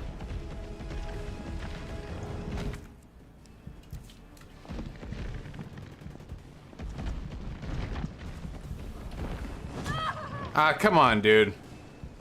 Just take me down. I wasn't ready. Yep. Maul me. There we go. Oh, well, Faye, I'm fine with that. I mean, that seems like fun. Come on! Chomsky argued that the free speech rights of a Holocaust denier should be upheld. Okay, yeah, that seems like a fine position. Wow, Truth, why are you being so dishonest? Truth with the 20 kronar, you are a phony cultural neo-lib grifter, debate Dawson. Why are you people such NPCs? Dude, if Dawson was intelligent, why would he cultivate a fan base with people like you in it? You're kind of doing him a disservice just by existing. If you're really a fan of Dawson, I would shut up or kill myself. Just so he doesn't have to be proxy embarrassed for having people like you in his fan base. God damn it.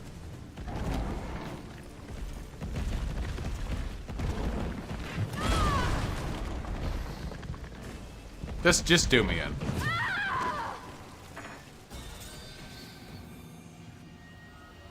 Destiny lost to Dawson though, Vaush, even he admitted it. Okay. I don't know what that has to do with me. Oh shit, did I dodge that?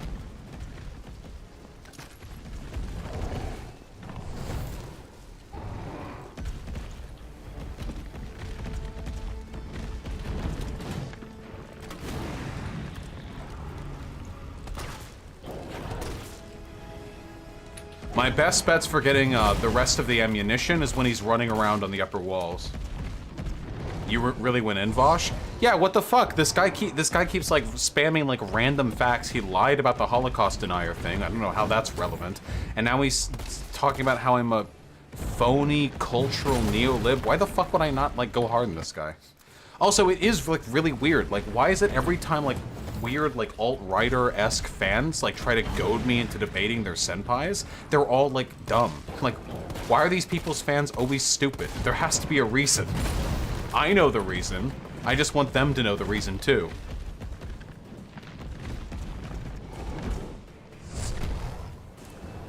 I don't even remember what the fuck Dawson and Destiny debated about. Was it like Trump or was it... Didn't everything Dawson predicted end up being fucking wrong? Dawson was arguing Trump wouldn't be a hawk, whereas Destiny would, but Trump ended up upping drone strikes. The Syria incident, he involved himself in Yemen. Like, he was wrong on, like, everything. Just because Dawson sounded convincing doesn't mean he was right. Like, didn't he end up being wrong on literally everything?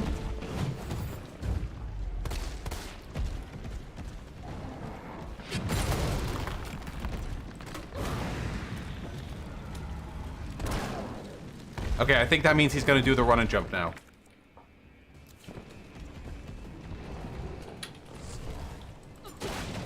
Why do you say you support the free speech of Holocaust deniers? I don't think the government should be able to imprison people or whatever, censor them, because they're Holocaust deniers. I just don't agree with that. I don't think that's right. I think that's a really, really, really bad slippery slope. I don't think that the state should have the power... Wait, hold on. Truth with the 20 kronar. It's called lobbying, you grifter, you scared AF. Okay. Okay. I really thought you started running around on the walls.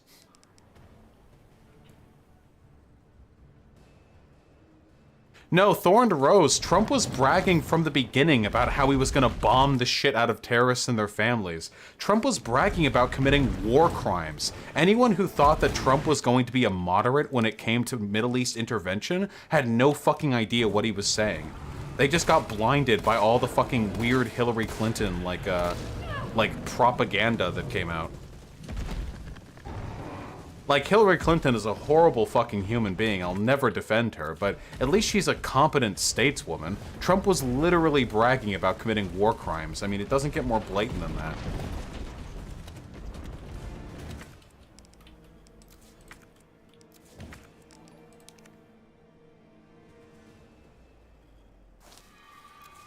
You know, we're gonna bomb the shit out of them. Yeah, you know? I'm gonna kill you. I'm gonna...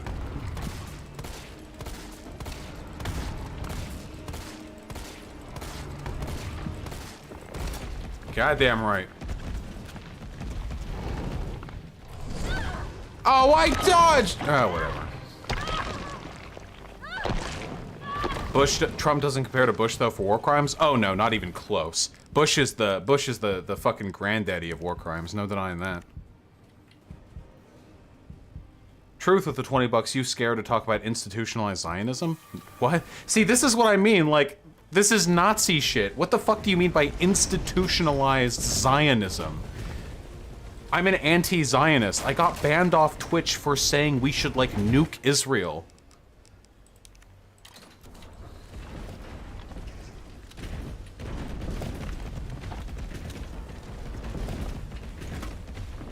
Is that gonna get him? Yep.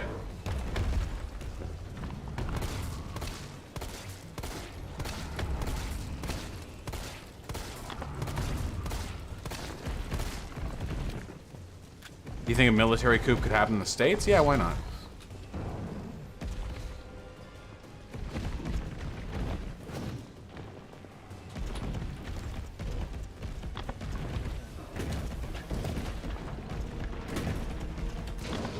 Oh, I even got him direct.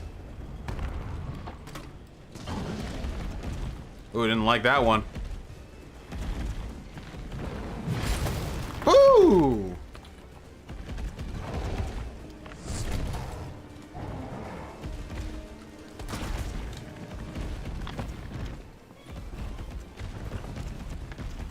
We're doing much better this time around. There's a lot of people in chat who just messaged me.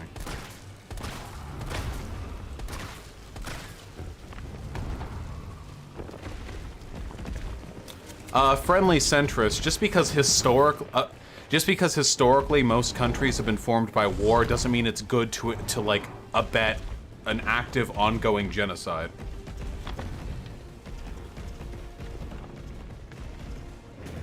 What's that organ you're shooting? I don't know, it's like heart juice or something. What do you want? Fuck, I'm out of mine. It's somewhere around here. I'm gonna try to...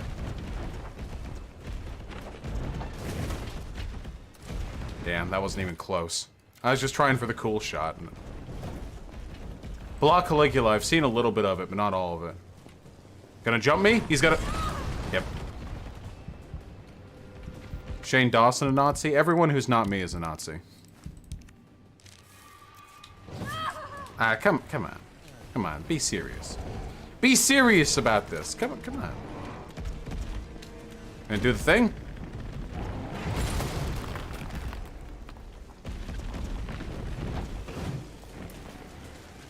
Goat Senbi, it's really complicated.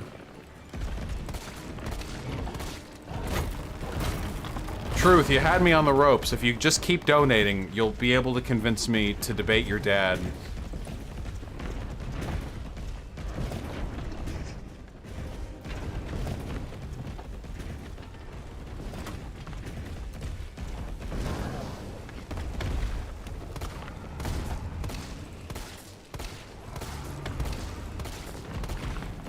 Stay down! How do you get this good at video games? I feel sorry for you if you believe I'm playing this segment particularly well.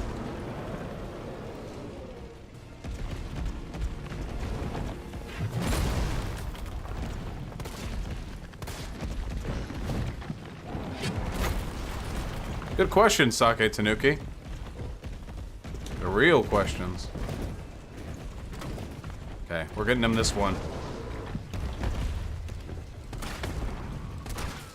Fucking die!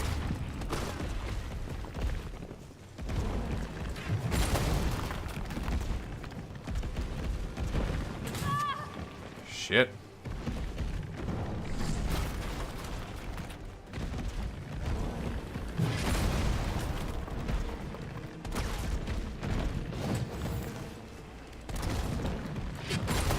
Oh, I know, Yamada.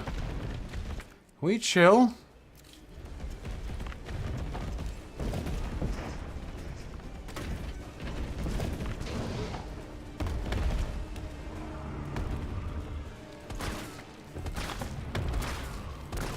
Please!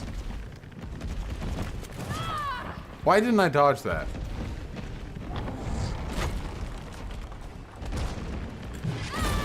God damn! This guy has so much health.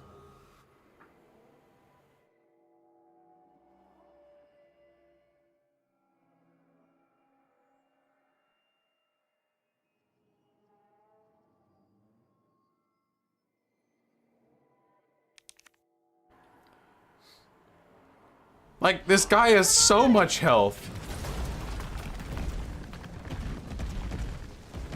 I gotta beat him in the marketplace of ideas.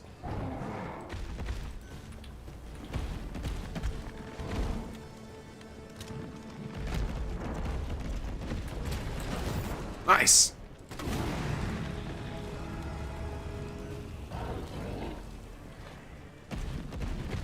This could be your dog. I love you, and you're a wonderful person who's worthy of attention and love. There you go. Go up. Walk the walls. Insaninator, I'm not very good at speedrunning. I like watching it, I don't like doing it. Ah, that was a dodge. Eat shit.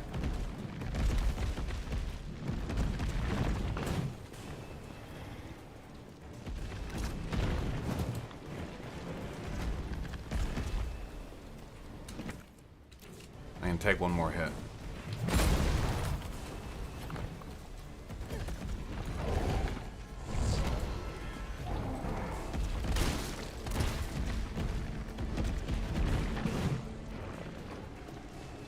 Have I ever looked into libertarian free will? Yeah, it's a stupid fucking idea. I've looked into it the exact same way that I look in the fucking bowl of my toilet when I'm done shitting to, like, look at everything that I know I'm not. Get!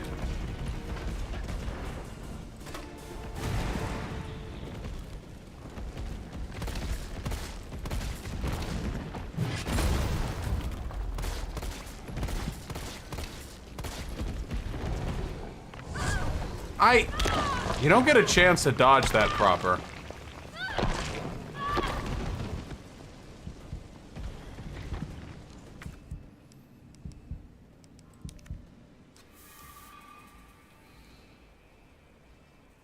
All the time, Red Cascadian.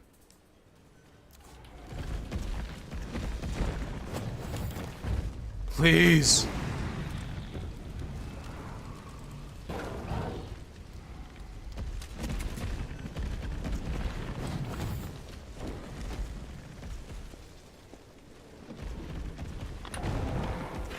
Please, just go on the wall.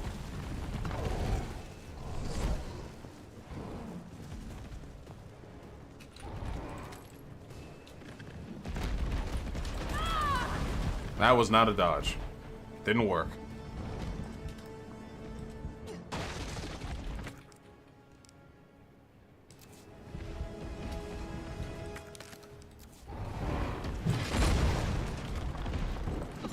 Fucking stab you.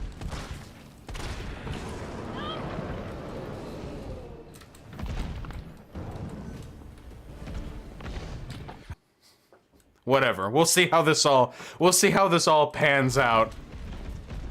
What? What? Oh, he's finally gonna run up the walls. Cool. It's like some kind of animal. How astute.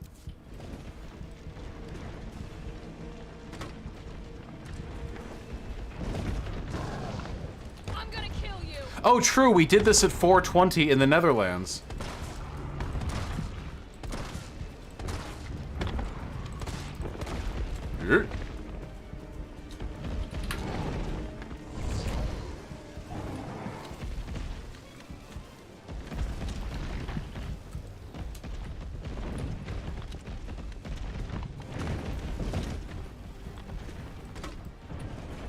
Gotta find find a way to stop it.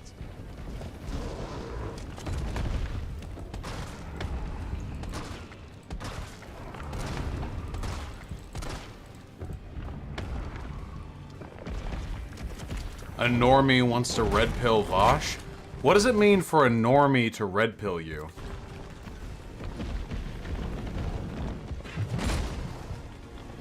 Up, up, up.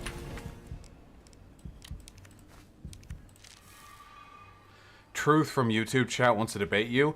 Truth is the weirdo who's been donating. Yeah, you know what? Truth, you've been entertaining me. Get in fucking the Discord Collins channel. Someone give him the Discord link. Go. Go do it. Go do it.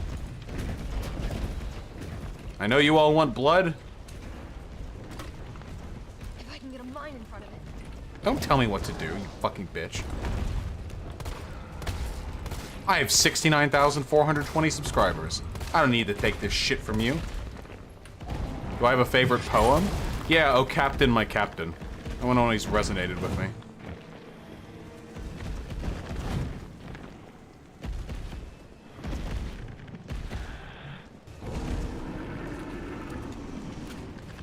Yeah, normie red pill is called a lobotomy. Ah, nice.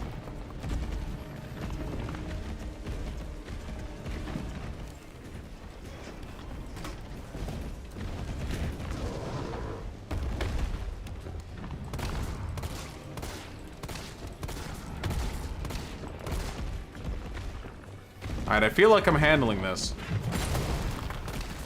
pretty well. Ooh. Ooh! Gee, mister, you're really strong. Ooh.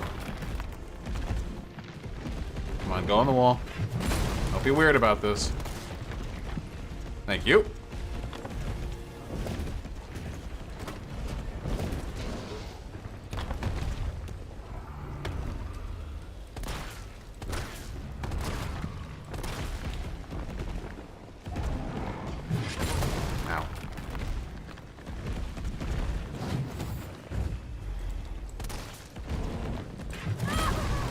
Don't kill me, please.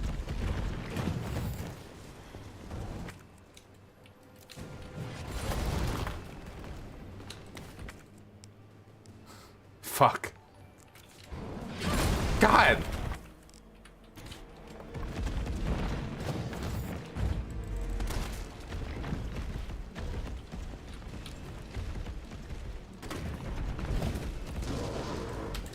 Knew that happened.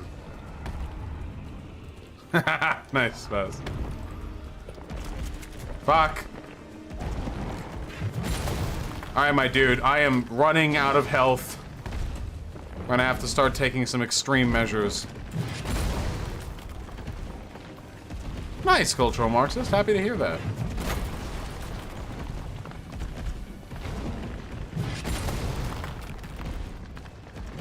Please go on the wall. Please go on the wall. Thank you.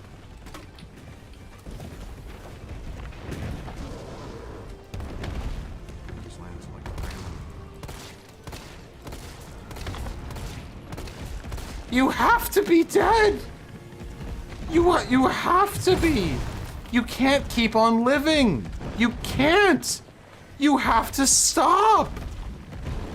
I have a feeling you're not doing something right here. Yeah. This is insane!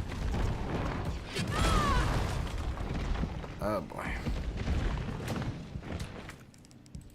Just a raw green then.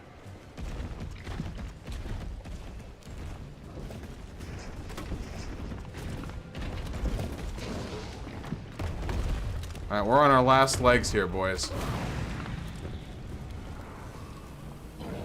Please! This can't keep going on! When will you learn? When will you learn? Your actions have consequences! That's it, isn't it? Oh, one more hit.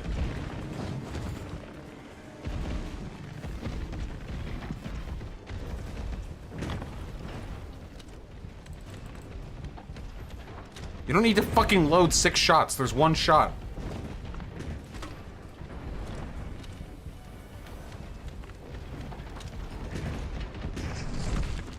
Are you kidding me?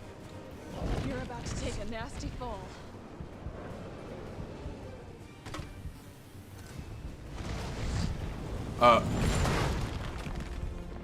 What? How did he take a nasty fall? He just jumped like an asshole, and nothing happened. That wasn't a nasty fall, it was a regular fall.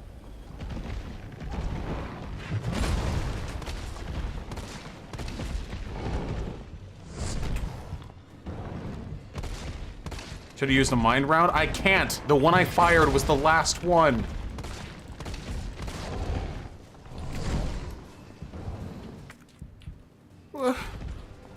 Stop! You're supposed to blast him off the platform? That's just great. There's more here. Load up. Are you gonna go up again? Gonna go up again? No, you're not.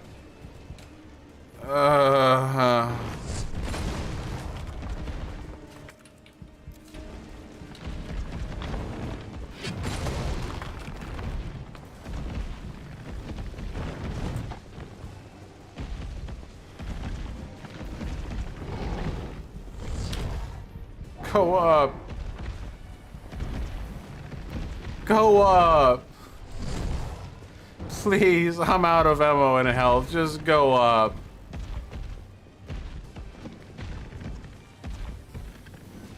Go up. No, not. That's not up. That's at me.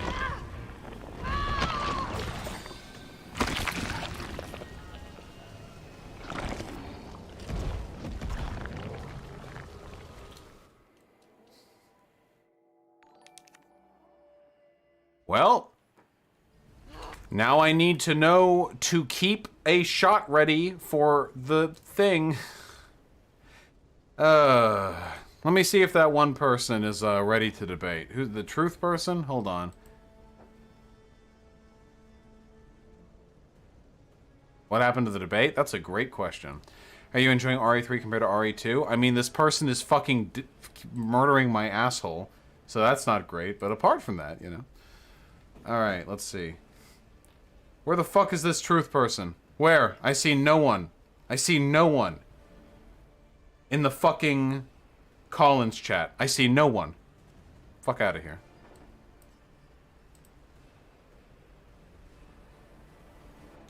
Can you specify your thoughts on ACAB? Yeah, just it's a way of signaling dislike or distrust of the police.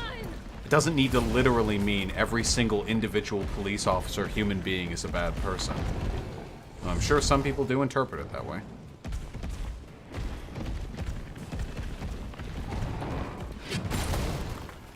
I need those flame rounds. They're the best way to get him started. Yep.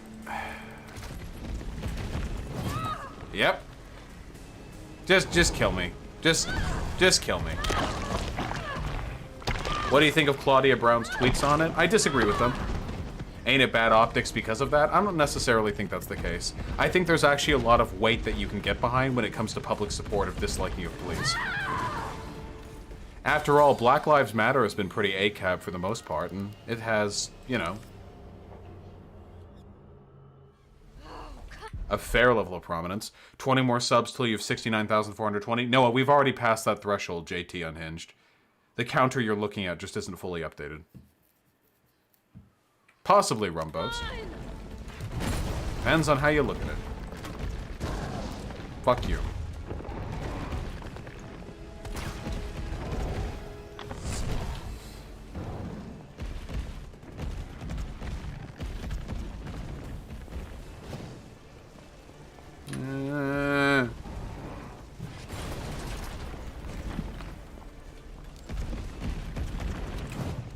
Okay, like, really though, I'm not alone in thinking this is a bit excessive, right? This feels like a lot in terms of like the duration of this fight and the amount of health this guy has. Yeah, come on. A weekly winter, I mean, it's true not all men. The reason not all men is made fun of is because the phrase not all men is used to distract from meaningful discussions on, like, sexual assault and stuff. And, like, gender imbalance.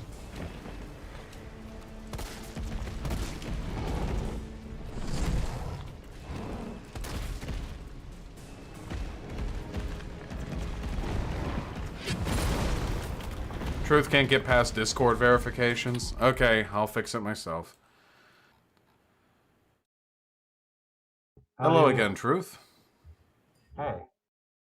Do I sound normal now? You've succeeded in changing the pitch of your voice. Yeah, what did you have to change? Great. I have no idea. I've had some meme software on, probably. I so, see. What's your deal about dodging Dawson, dude? What am I dodging? You're dodging Ryan Dawson.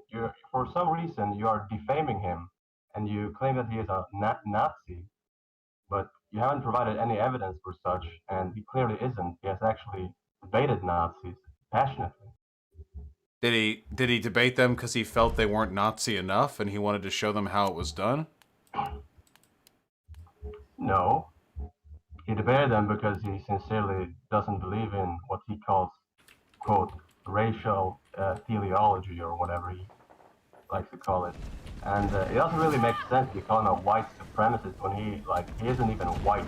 The guy is like a Native American. All right. For one, I have seen what he looks like, and I think that he would very much benefit from white privilege, so I am comfortable calling him white. But what's more, it is very possible to be racially supremacist, or a white supremacist, while also not being white. Humans are pretty wacky, you know? Yeah, I mean, you're not wrong. Like, I mean, sure, I mean, it doesn't necessarily follow that it doesn't advocate, say, white supremacism just because he's, like, a Native American. I get it, but there's literally no evidence that he isn't that. I mean, I'm not, like, super invested in this or anything, but I mean, I've been linked clips, like that clip of him saying... Reddit, like, some guy copped some 30-second, like, audio bite, and, like, completely out of context, and said that he was... Okay, wait, hold on.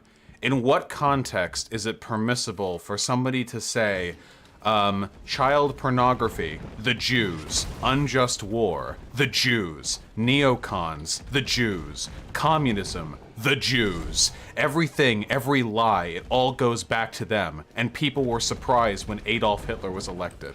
I would be very interested in knowing what context would justify that statement. Well, I don't really agree with any of that necessarily, but I think there are multiple points to be made there. So for one, Ryan Dawson previously used to like specifically, I still think he does, but I guess he kind of like just stopped caring when he like said that and kind of fucked up and said, okay, these people are Jews. So do you agree that Jews are to blame for Adolf Hitler rising to power? No, and I don't think that Ryan says that. He says that a lot of key figures in these things, they happen to be Jewish. And he attributes these, like, those sort of traits that, you know... you're describing the Jewish question, a hallmark of Nazi ideology. That is what you are describing word for word. Okay, well, I'll tell you what, I can link you a video. You know who Norman Finkelstein is? He's a Jewish guy. Okay, like, I don't know who Norman Norman Finkelstein is. What are his credentials? You don't know Norman Finkelstein? Okay, so he has a PhD in political science. He wrote, he's the author of the very famous book called The Holocaust Industry. And he's basically the foremost expert on the Palestine issue, and he, The Holocaust Industry. What's his name? Super chat. And I referenced you to an article written by Noam Chomsky. It's called "The Fate of an Honest Intellectual." Okay, wait.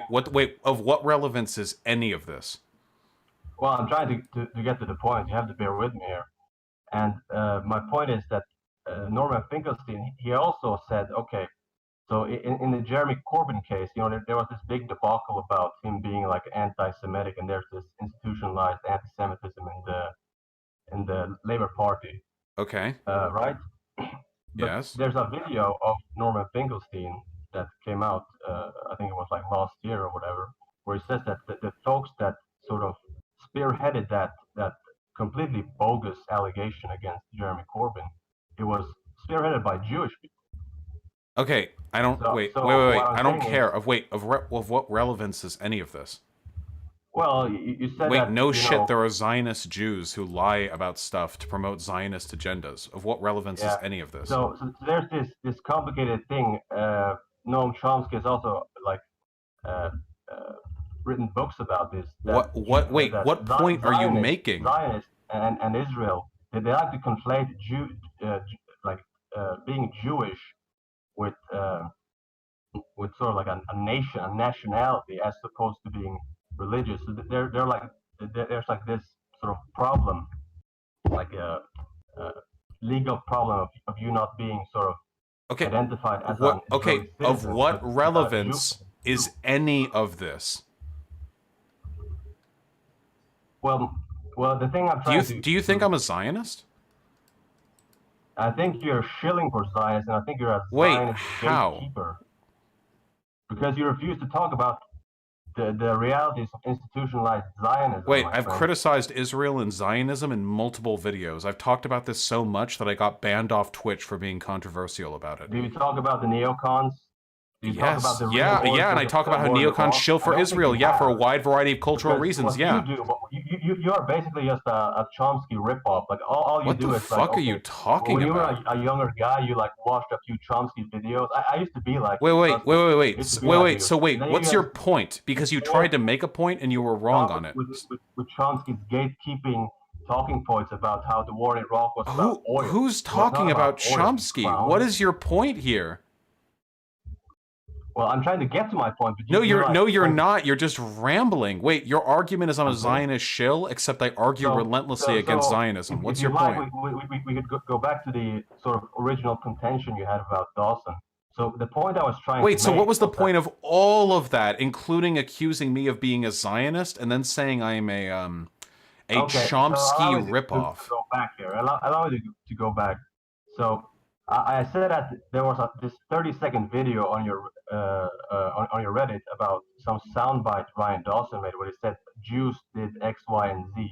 Yeah, like and that they were to blame communism, for Hitler coming to power, pornography, yes. and those sorts of things, right? But What? here's the thing: if we say, okay, if America goes and drone bombs Yemen, we say, okay, look, the Americans did this, right? And that's like normal. But you can't say the same thing about sort of Israel and like Jews, right? Wait, you can't say Israel bombed places when they bomb places? You sure can, but if you say, oh, it was Jews who carried it out, then you would be labeled an anti-Semite. Yeah, because that's really fucking weird. Why would you say Jews when it's Israelis? They didn't do it because of their Jewish faith. The Torah did not lead them to do it. They did it because they were part of the state of Israel. When you institutionalize Zionism, there's no difference between being an Israeli and a Jew. Yeah, and they're wrong, and you're perpetuating their wrongness by using that language.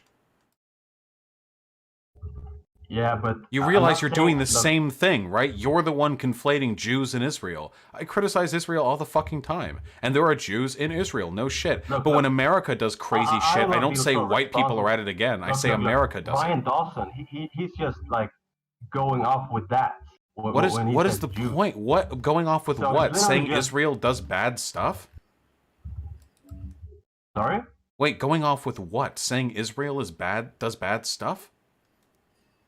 No, the point I just made is that Zionists, they have controlled the discourse to such an extent that there is no like distinction. Yeah, you're describing the Jewish question. This is Nazi ideology. Zionists are a special interest group that influence discourse, just like a bunch of other special interest groups. There are other interest groups that influence discourse. The idea that there's some overarching Jewish plot is the Jewish question. I don't even call it the Jewish question. I know you don't call it that because you don't want to think you're a Nazi. You're describing the Jewish question. I'm not a Nazi. Okay, how do you deduce that I'm a Nazi? You're literally defending the Jewish I'm question. literally a Nazi. I mean, you're a clown, dude. I'm not a Nazi. Do you have any points to make, or did you just come on here because you like jerking off in front of my audience? No, I'm actually very nervous being here because I wasn't prepared to come on. To tell you Okay, the truth. so what is your point? I'm fine with criticizing Well, Israel. my point is so here's the thing. I'm not really a Why good did you debater, call me a but- Zionist shill? That's so weird. Why would you do that? Okay, so can you please stop cutting me off? Allow me to make a point, and then you can respond. I know it's your platform, and I'm actually glad that you have me on. Seriously, but okay. So to sort of back up. So I would like for you to talk with Ryan Dawson. Then you said I don't want to talk to Dawson. Then you sort of pointed to this sort of. I think that was what you sort of what you were going to do to this 30-second soundbite of Dawson, and then you said, blah blah. This clearly shows that he's an anti-Semite and Nazi that talks about the Jewish question or whatever. Yeah.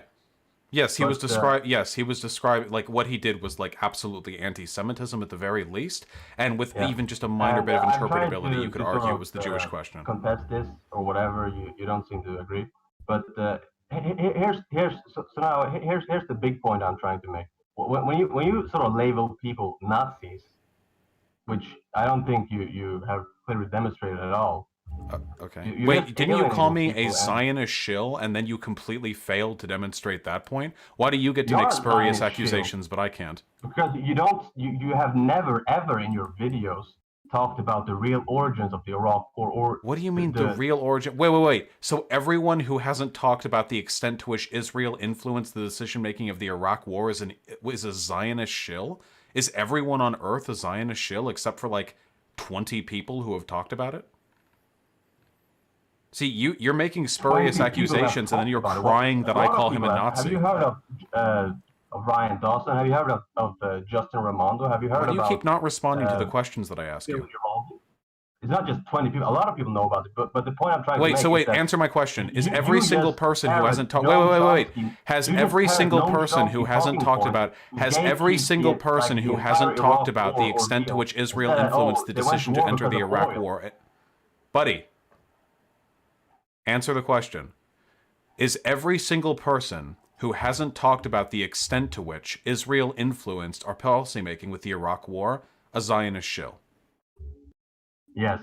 Okay, so that would be 99.99% of the planet. People that have made a seriously done inquiries into the origins of Iraq War and don't see the Zionist connections, yes, there are Zionist shields. I have never talked about the Iraq War on my channel. Platform, or they don't want to I have never done a deep person. investigation. You realize you're talking like a conspiracy theorist, right? This is JQ shit. I have never done a deep dive into It's the not Iraq War on my JQ channel. shit. I have never done it. I've It never is talked well about it documented. extensively. Ryan I talk Dawson about current and events. Justin Raimondo, they have documented this down to the point. And? I haven't talked about it. And so it's not conspiracy theory. No, dumbass. you are acting like a conspiracist. Yes, that every person who hasn't specifically delivered the political agenda you subscribe to is part of a secret Zionist cabal that's shilling for their interests. Yes, that's I didn't say conspiracy that. talk. It's also Jewish question if you're talk. a useful idiot, You realize you're floundering on every Oh, point yeah, you make sure. because you have no fucking idea what I do or what I talk about, and you're just trying to shill for your daddy, right? You I realize know that, what right? I followed you. I know what you talk about. That's embarrassing. You've listened to me talk and you're still this stupid. Charlatan to talk about Kurds in Syria, and he was starting complete bullshit. And do you have a point? Yeah, I have a point. You don't know what you're talking about. Okay. Like, your Can you foreign substantiate policy is that point? completely A laughable. point is something you You- substantiate, not just something you say. Yeah, sure. So what you sort of anarchists do, you like to romanticize Rojava and You haven't made a point. the- Wait, now we're talking about interesting Rojava? project in the Middle East. Why Yeah, do you in keep the jumping? I thought we were Kurdistan. talking about me being a Zionist shell. Well, you asked me to substantiate one claim. So Okay, the sure, one point I was claim. going on about is that you don't know what you're talking about, and then you have all these charlatans to talk about foreign policy. And then I said that this guy that was talking about Kurdistan, he didn't know anything about, like I said, a bunch of nonsense. This isn't substantiating a point. You would have to bring up a And specific now I'm point. trying to substantiate my point. So this entire, project in Kurdistan, they have democracy and it's anarchist and blah blah blah. It's completely contingent on on violence, terror, blackmail, persecution, ethnic cleansing, and genocide. Wait, And they're I've completely talked about the funded extent and to which the protected Rojava project by was... capitalist America, which you conveniently just gloss over because you want to live in your socialist fantasy. Wait. A point has to be substantiated. So I have acknowledged that Rojava couldn't have existed without the assistance of America. I don't think that's a strike against Rojava in terms of the politics they were engaging in. If you have the opportunity to take advantage of geopolitical circumstances in order to build a better society, I think that's a good thing. Can't sustain itself. It always destructs. Wait, I never have made the argument that Rojava in the environment in which it was born could have survived without help from the outside world. Are you kidding? It had Assad and Turkey to its south and north, respectively. From the outside world, it has to be protected by the sole superpower of the planet. And? Wait, I never argued against this. Wait, it just sounds like you're mad at me, dude. I never argued against any of this. For divide and conquer for Israel. They want to dissolve Syria, because Syria is a bastion of resistance towards the Zionist machine in the Middle East. Wait. So this is also like JQ shit. You know that, right? You've done a really bad job convincing me you're not a Nazi, I have to say. You have to say, well, I can point you to documents. All right. I ban them. Jesus Christ. I can tolerate, like, Nazi shit, but they have to, like, have a decent mic and not interrupt me every time they talk. Holy fuck, that dude would just run off. That's mental illness. Vaush, how long do you think it would take you to prepare for a debate with Dawson? If I wanted to really debate Dawson, it would take months of hard Middle East research to be able to debunk all the stupid bullshit he has to say. Because he probably has, like, fucking avalanches of evidence. Avalanches. Why did I say it like that? He probably has, like, a glut of evidence pointing to, like, incredible conspiracy. Hold on, wait. The volume's too high. Like, he probably has, like, fucking miles and miles of documents which, like, implicates Israel in, like, every bad thing that has ever happened in the history of this planet. Like, the extent to... Guys, I don't think you understand. It takes so much fucking research. So much research to be able to comprehensively debunk a passionate conspiracy theorist. It takes so much. And I don't benefit at all from this, because Ryan Dawson's audience is not that large compared to mine. Ryan Dawson does not have, like, an overlap in influence or interest with me. Like, I don't know, like, there's no point. Solarant with the tier 3 sub. Thank you. That's very kind of you. Poop. True. Very true, as a matter of fact.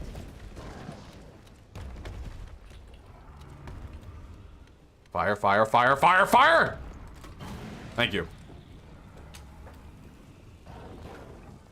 Yeah, exactly. Debating creationists can also be very tough. They're wrong, so they have to put extra effort into sounding convincing. It can be a real uphill battle.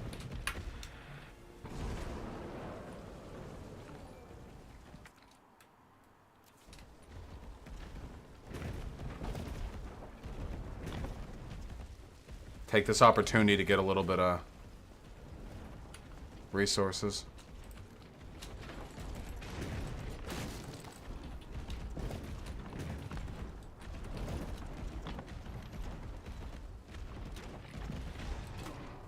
God damn it! Fucking stop! He sucked Nick's debate, Dick in a debate with him has conceded many of his alt-right talking points. Wow, what a surprise. Oh wait, hold on. Actually, that'd be really funny to look at. Hold on. Ryan Dawson, Nick Fuentes. I could say that I read Nietzsche, and my morality is the master morality, and so name a better duo: Nazis and misunderstanding Nietzsche. Just kill me.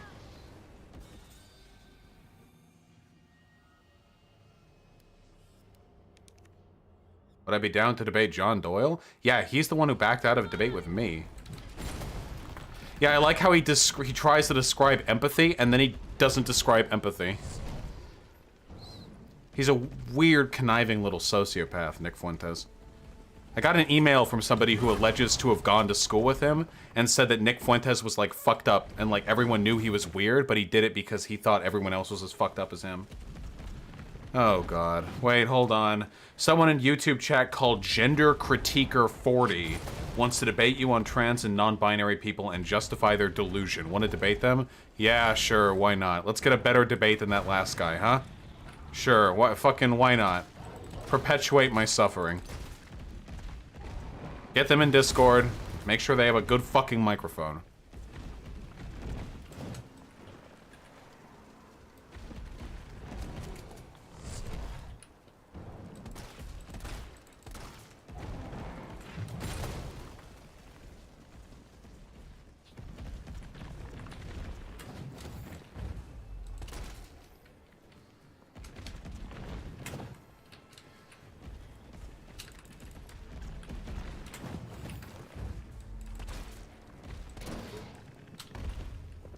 Let's go. Okay, so far so good in this one.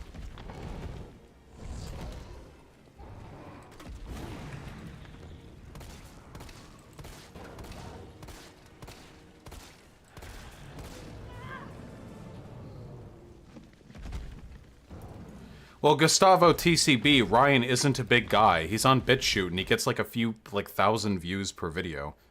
Also, no, I don't think so, Gustavo. Because it would be even more of a sign of weakness for me to, like, sit there while he rattles off, like, his fucking prepared 2-hour speech on how Israel actually did, like, 9/11 or something.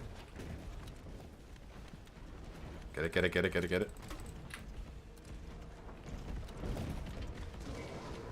I'm gonna kill you. Goddamn right I am.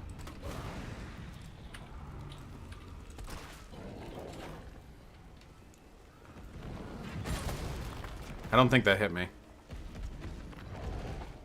Discord says there's 2 Manu Discord requests. What? Hello? Hello there. Figured it out. Nice. I'm proud of both of us for navigating this difficult situation. What's up? I have, when you talk about gender issues and NB people and trans people, I feel that you often ignore that gender, it isn't like the social construct, it's a part of sex. So when you say I ignore it, that implies that there's a truth that I am failing to take into consideration, when unfortunately for you, the truth here is that gender actually is a social construct. So that I actually have taken it into consideration. I just disagree with you. But gender, what gender is whatever the differences are in male and female brains, and you can't really change that at the moment. Wait, what difference, what gender do you identify as? Male. Okay. Do you typically, have you ever gone to like a wedding or a funeral or another formal event? Yeah. Did you dress up in a suit?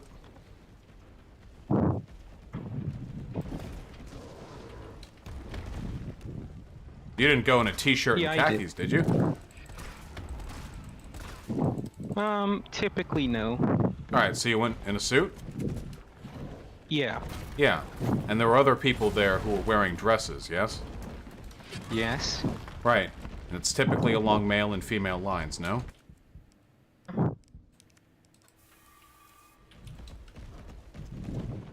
Like, it's usually women who wear dresses. Yeah, yeah.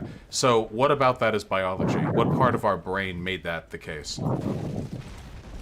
Well, it seems that throughout history, women tend to want to cover their parts, like their boobs or their pussy.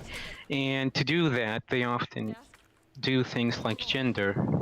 Wait, what does that have to do with they dresses or suits? do things like clothing. Wait. What does that have it's that there's a part of their... We have an inclination to want to cover up. Okay, right, but suits and dresses both cover up. In fact, suits cover up more than dresses. A suit covers everything but your hands and head. Dresses will sometimes have arms exposed, or they'll expose your clavicle or your collarbone, and sometimes they expose the ankles as well. but it's about covering up a specific part of the body. The suit also covers up that part of the body. So why do women wear dresses and men wear suits? What part of the brain dictates this? I don't know the specific part, but there is a part of the brain that dictates that women in general prefer this type of clothing and men in general prefer this other type of clothing. No, there is not. You're lying right now. There is no such part of the brain. In the past, in different parts of history, men have worn what we would consider today to be dresses. The Greek men dressed in togas. That is a dress. Scottish wore kilts. That's a skirt. Nowadays, women wear skirts. You just lied to me. Why would you lie to me? Why would you do that? There's no part of the brain that dictates what kind of clothing we wear. But the examples that you pointed to are outliers. They aren't the majority. Well, wait. It's an outlier that men tend to wear suits and women tend to wear dresses? Some men in the past used to wear dresses or skirts. No, like, there's been a huge amount of variance in what male and female clothing respectively is considered to be throughout history. Then so you're not answering my question. Like, what part of the brain? Well, I can't point to a specific part of the brain. It's sort of like the brain in general. It's not. It's not. It's not the brain. It's culture. It has nothing to do with the brain. There's no biological difference that dictates why women wear dresses and men wear suits. It's culture. That's gender. Gender is the cultural and social element of sexual dimorphism. But isn't it the case that there's like a 10% difference in the mass of female brains compared to male brains? And?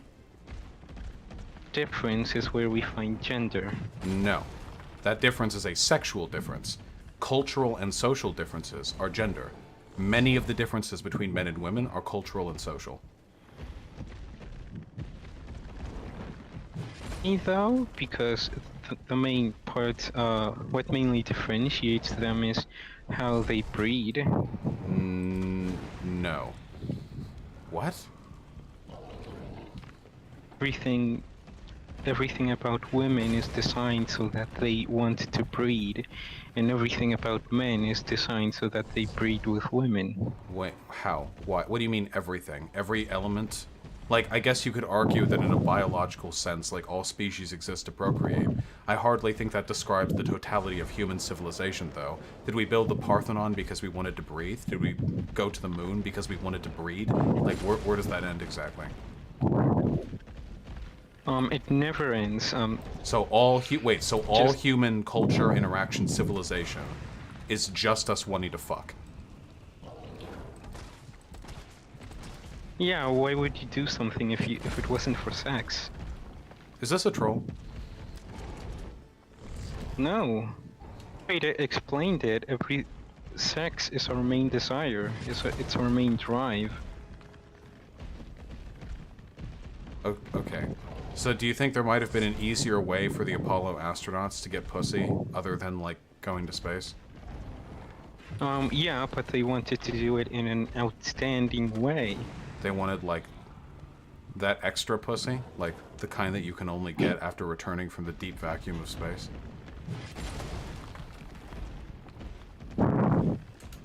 It was sort of to, like, impress, if they didn't have wives, then to impress possible wives.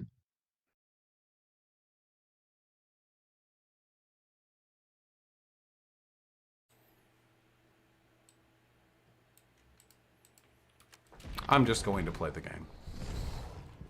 I'm just playing the game now. All I want is a quality discussion.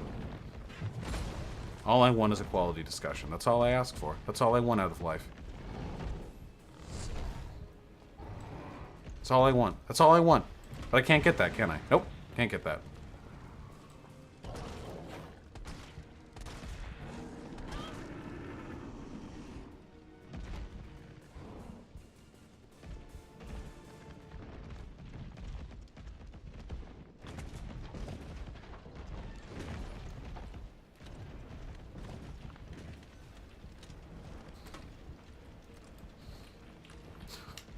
We must discuss moon pussy.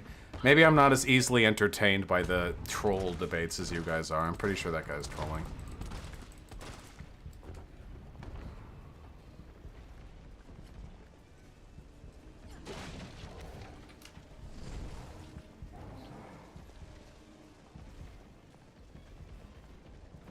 Moon poon.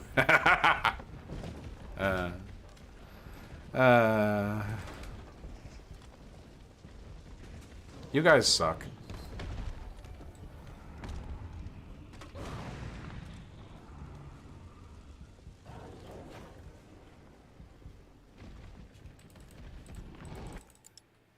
Oh, shit. Oh.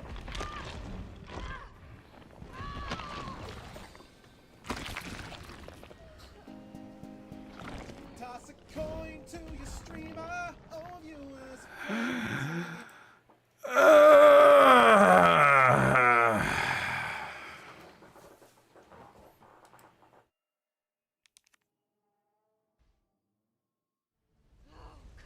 Life is suffering. You guys know that? Does this guy have infinite health? No hype, Scotch. I'm not interested in an actual debate in the historical differences between men and women's clothing. Do you think religion is backwards? Yes, I do.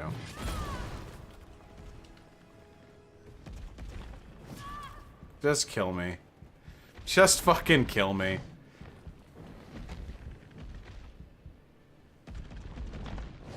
Yes, Lana Bearhood, that seems to be the case.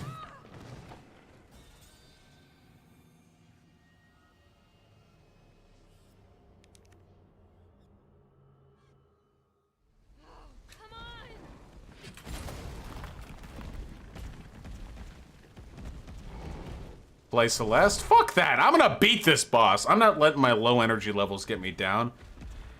God fucking damn it, dude. All I want is good debates. I never get good debates. Everyone's fucking crazy except for me.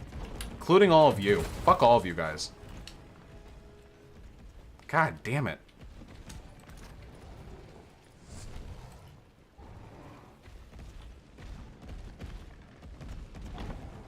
Well, take heart, whoever just donated, because I'm near positive the person I just talked to was a troll.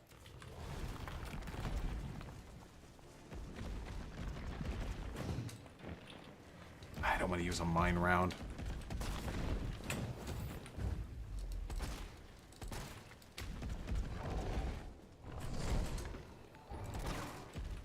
Oh my god, y'all are being generous. I don't like trolling in my debates. I can promise you he wasn't a troll.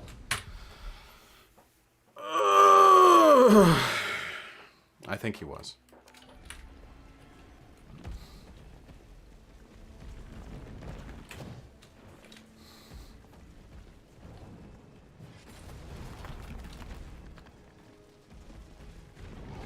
Yeah, listen, if he wasn't a troll, he was too stupid to talk to. That's the problem. Guys, you don't understand, okay? Listen, I'm a warrior, alright? I'm a warrior. I'm out here in the field, okay? I love conflict. I love battle, okay? This is the shit I live for, alright? So when I come up against a fellow warrior, alright? And they've got some weak-ass shit for me, it doesn't satisfy my bloodlust, my blood knight urges, I get real disappointed, okay? That's how it is, alright? So when I bring someone on and they're a raving fucking anti-Semitic lunatic conspiracy theorist who won't even engage with any of the points that I make and just goes off in a dialogue tree, I get sad. When I bring somebody on and they tell me that moon pussy is the dichotomous explanation for all gender imbalance, I get sad. It does not spark joy. It doesn't spark joy. I went under him.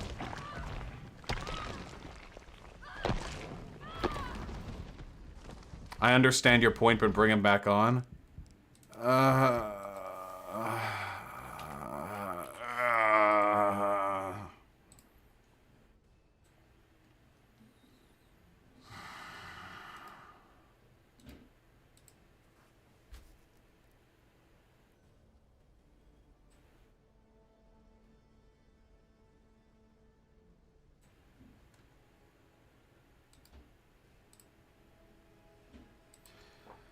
Nope, sorry folks, I actually can't. They left the server. I'd have to send them a friend request, which I am not doing.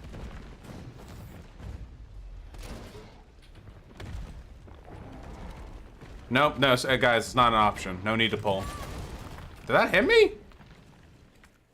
Yeesh, it did.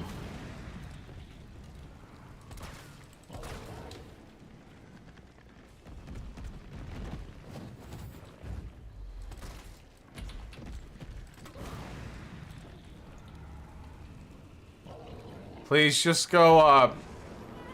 Go up.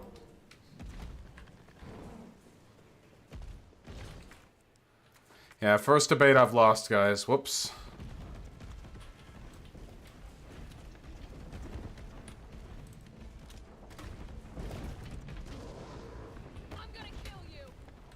Very convincing.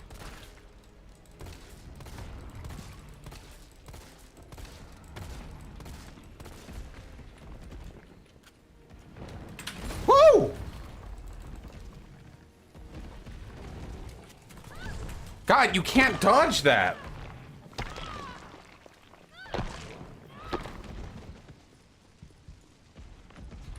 Yeah, the real debate that I'm losing right now is the debate with this fucking thing.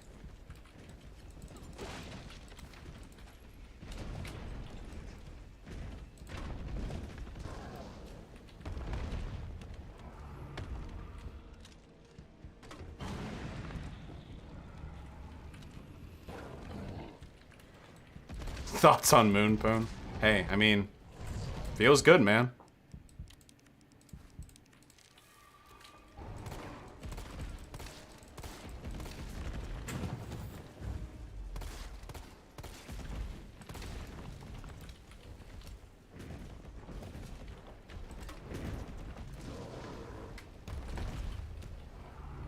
Popping one on you.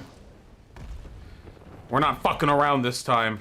Gender Critiquer 40 is still on YouTube and says, "Come on a debate me, you pussy. You probably rigged the bot to not let me in." They're a troll. They can't possibly believe that I rigged the bot. They can't believe that. They have to be a troll. Oh, okay, you can dodge those.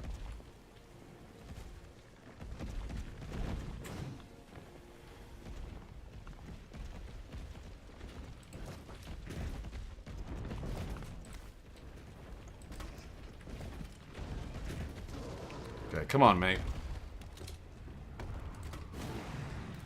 Okay, we have a shot at getting this. Is there another healing item around? God.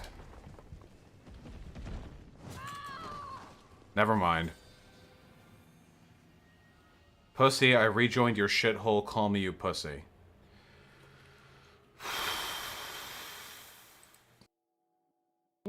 Hello? Why did you just block me or whatever? You left the call? I did. Sorry, my internet connection shorted out. I'm sorry. I got back as quickly as I could. What's up? So I'll just get back to where I left off to say that everyone is just influenced. They do things because of sexual desire and nothing else. Freud explained this amazingly. It's that there are two desires, the death drive and the love drive. You either do sex or want to die. Most people want to do sex, so that's where everything comes from. Okay, so discounting the fact that Freudian analysis, while influential in the field, has largely been discredited and replaced with other more explanatory theories of psychological development. Let's operate within your framework, okay? Let's imagine for a moment that everything people do is because of sex. Everything, unless they're killing themselves, I guess. Okay? So, within that framework, is there still such a thing as culture? Yes, because you would only culture is just norms, and norms are there to facilitate breeding. Okay, do you think all cultures approach those breeding expectations in the same way? No. Okay, so different cultures have different ideas about how people should behave so as to facilitate breeding, correct? Yeah. Okay, what is the level of arbitrariness in the differences between those cultures? Also, I don't know if you have like a fan or you're breathing into the mic, but it's like really loud. How arbitrary are the differences between these cultural norms? Do you mean? Do you mean by that? So, There have been countless cultures throughout history, different countries, different ethnic groups, different periods throughout history, and they've all had different cultures, and they all have very different standards. Sometimes the cultures are so different that if you behaved the way that you would in one in another culture, you would get arrested or you would be killed. So there's a huge amount of variance. How arbitrary is that variance? Do you think there's a biological reason why all of these different societies had to have different cultures to facilitate breeding? Yeah. So you agree it's so do you believe it's arbitrary, or there are like biological differences that explain all cultural differences? There are culture derives from biology.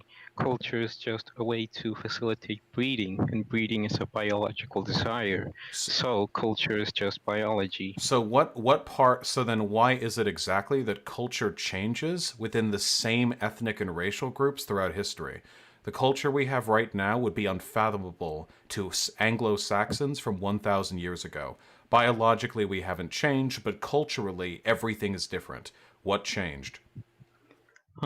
It's because of one, small mutations that build up, and two, the brain is very complicated and may not just stick to one single culture. There is literally no academic research to indicate that we have had small changes in our brain's physiology over the past millennia. Even over the past century, we've had huge cultural differences in America. America back in 1920 is very different to America today. There has been no change in our biological makeup between that period. We have the exact same brains. And yet, in spite of that, our culture and our mating expectations are completely different. Why is that? The brain is so complicated that it can't just express itself in 1920s American culture. It can also express itself in today's culture. What does that mean? I'm asking why it's different. I know it can express itself in both times. Because the brain can express itself differently. It's Why? very complicated. Wait, so you can't just say it's very complicated to avoid explaining a huge gap in your argument. You're arguing that culture flows from biology, but culture changes while biology does not. Why? Because, well, what can I say besides it's complicated? It is. All right, do you have any final words for the chat who forced me to talk to you again? Fuck you all and trans rights. Yeah, I knew it. You're a fucking troll. Get the fuck out of here, stupid piece of shit.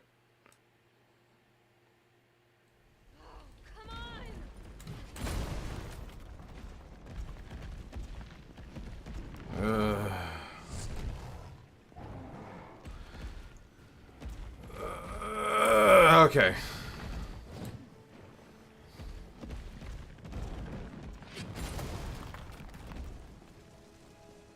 Does this guy even have a finite health bar? Like, really, though?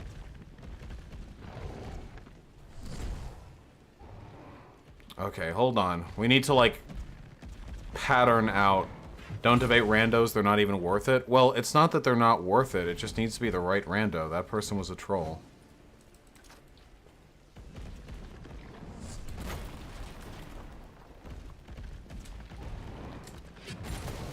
Okay, flame rounds, let's go. Flame rounds, I think, are the best for dropping this guy early.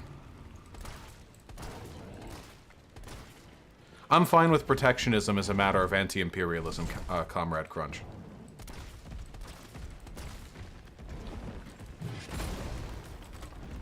Did I just miss that?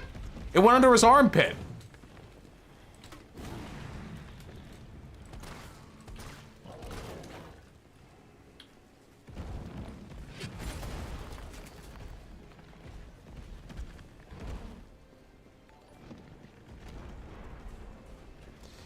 It's too bad because... It's too bad because syllogistically, I think we actually could have gotten a good discussion out of that if the person believed that point sincerely. They didn't, which is the unfortunate thing, but I think I actually could have gotten a pretty good... I think I was leading to a pretty good, like, set of conclusions. How are you still stuck on this? Dude, this fight is hard! Everyone who wants to debate me in chat, I'm sorry. I agree with you guys too much already. Don't worry about it. Fuck. Get around.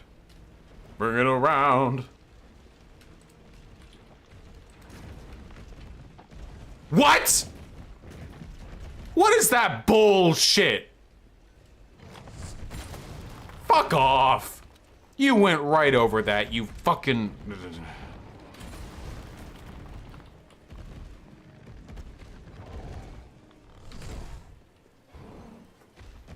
I'm not even gonna fucking fight him. I'm just running in circles.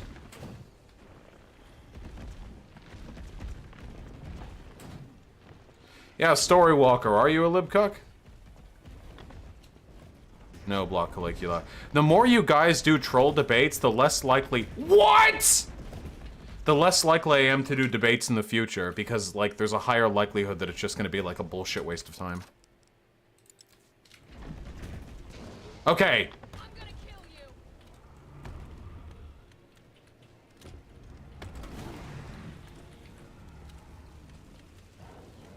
Am I aware of live posting? Yeah, of course. Is this fight fun for you? It was very fun at first, but I think this boss might have a little bit too much health. I would prefer them cycling in their attacks a little bit faster, like to increase the difficulty. I think that would be a better way of managing this. If I can get a mine in front of it. Yeah, yep. Yeah, I know Liv. I disagree with her on some stuff, but whatever. Lefty's gonna lefty. You know how it is.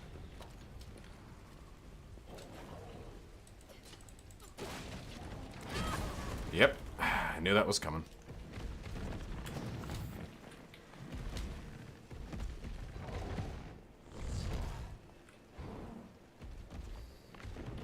Thoughts on prison abolitionism? I have not heard a good argument for prison abolitionism. Just yet. I'm sure there are. It's too hard to hit while it's moving. Just ain't something I've heard quite yet.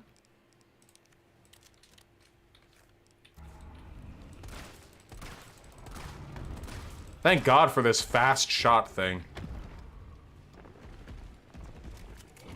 Liv Posting's recent stuff has been fucking awful. How so? Apart from the burn of your bus stuff, I feel like it's not that different. Very skeptical of a lot of your premises, but be interested in... Storywalker 4, if you want to have a talk, get in Discord. Why not? I'm always down to talk with libs. Dean 5, it's exclamation point email. Say it, don't spray it. That is a lot of people talking to me while I'm trying to do this goddamn boss fight. Come on, fucko.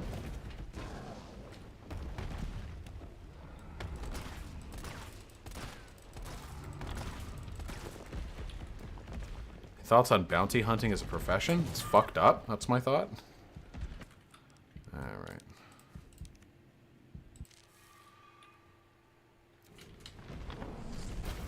Whew. God!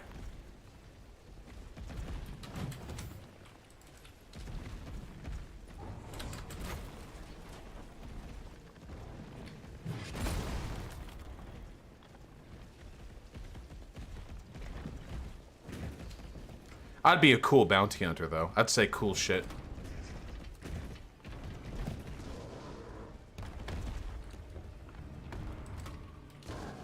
Stay down. Have a heart. My God.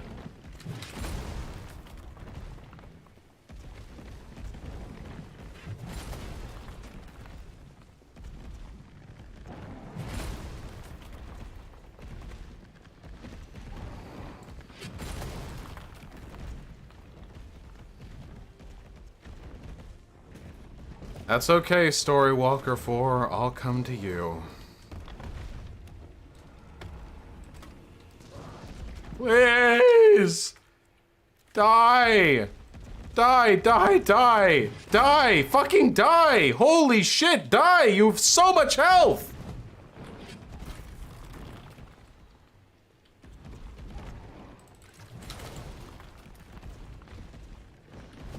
Storywalker 4, what's your Discord username?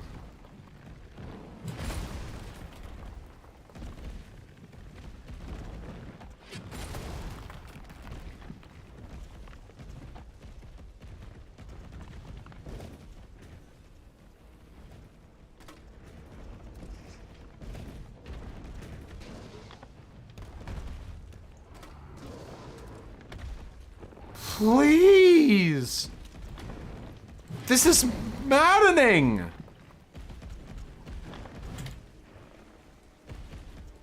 If I have to reload an earlier save so I can go pack more healing items and ammunition before the fight, sure, but god damn, I've knocked you down like 8 times. I've even looted the whole plaza. Might as well use this then. Whatever. Please. I have a feeling he's going to go up this time. It's too hard to hit while it's moving. Nope.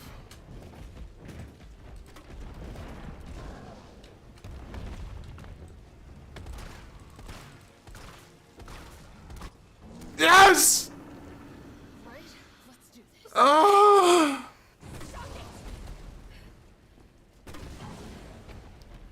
Where's this ammunition coming from? I did not have this ammunition before.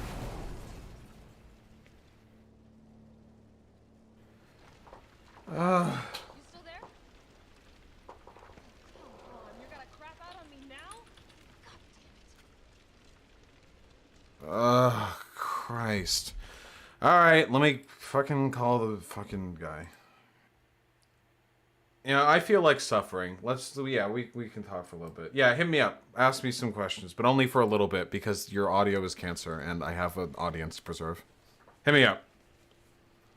Well, I apologize about my cancer, but I mean, let's be honest. With America being the way it is, I don't think I'm entering that much more cancer into our system. I'm kind of like somewhere between a socialist and a social democrat. So I'm not like full of cucking, but I'm skeptical of a lot of your socialist stuff that you talk about. I'm not like turned off by it. I'm not gonna lie. The democratic nature of cynicalism has always gotten me a little moist, but I'm very I'm a liberal, change my mind, basically. Yeah, well, you've basically like defended my position from the onset. What specific things do I advocate for that you're suspicious of? Well, I'm not convinced that... Okay, I'll go one thing that I can think of off the top of my head. Let's just focus in on one thing then. I am not convinced affirmative action doesn't make the problem worse long term, even if in the short term it does produce better results. I don't necessarily believe that all the time ends justify me. Means are very important to me. Well, affirmative action is more of a liberal policy than a leftist one, right? I mean, it certainly wasn't leftists who implemented it. That's fair. Yeah. I'm just, I'm not them, you know? Yeah.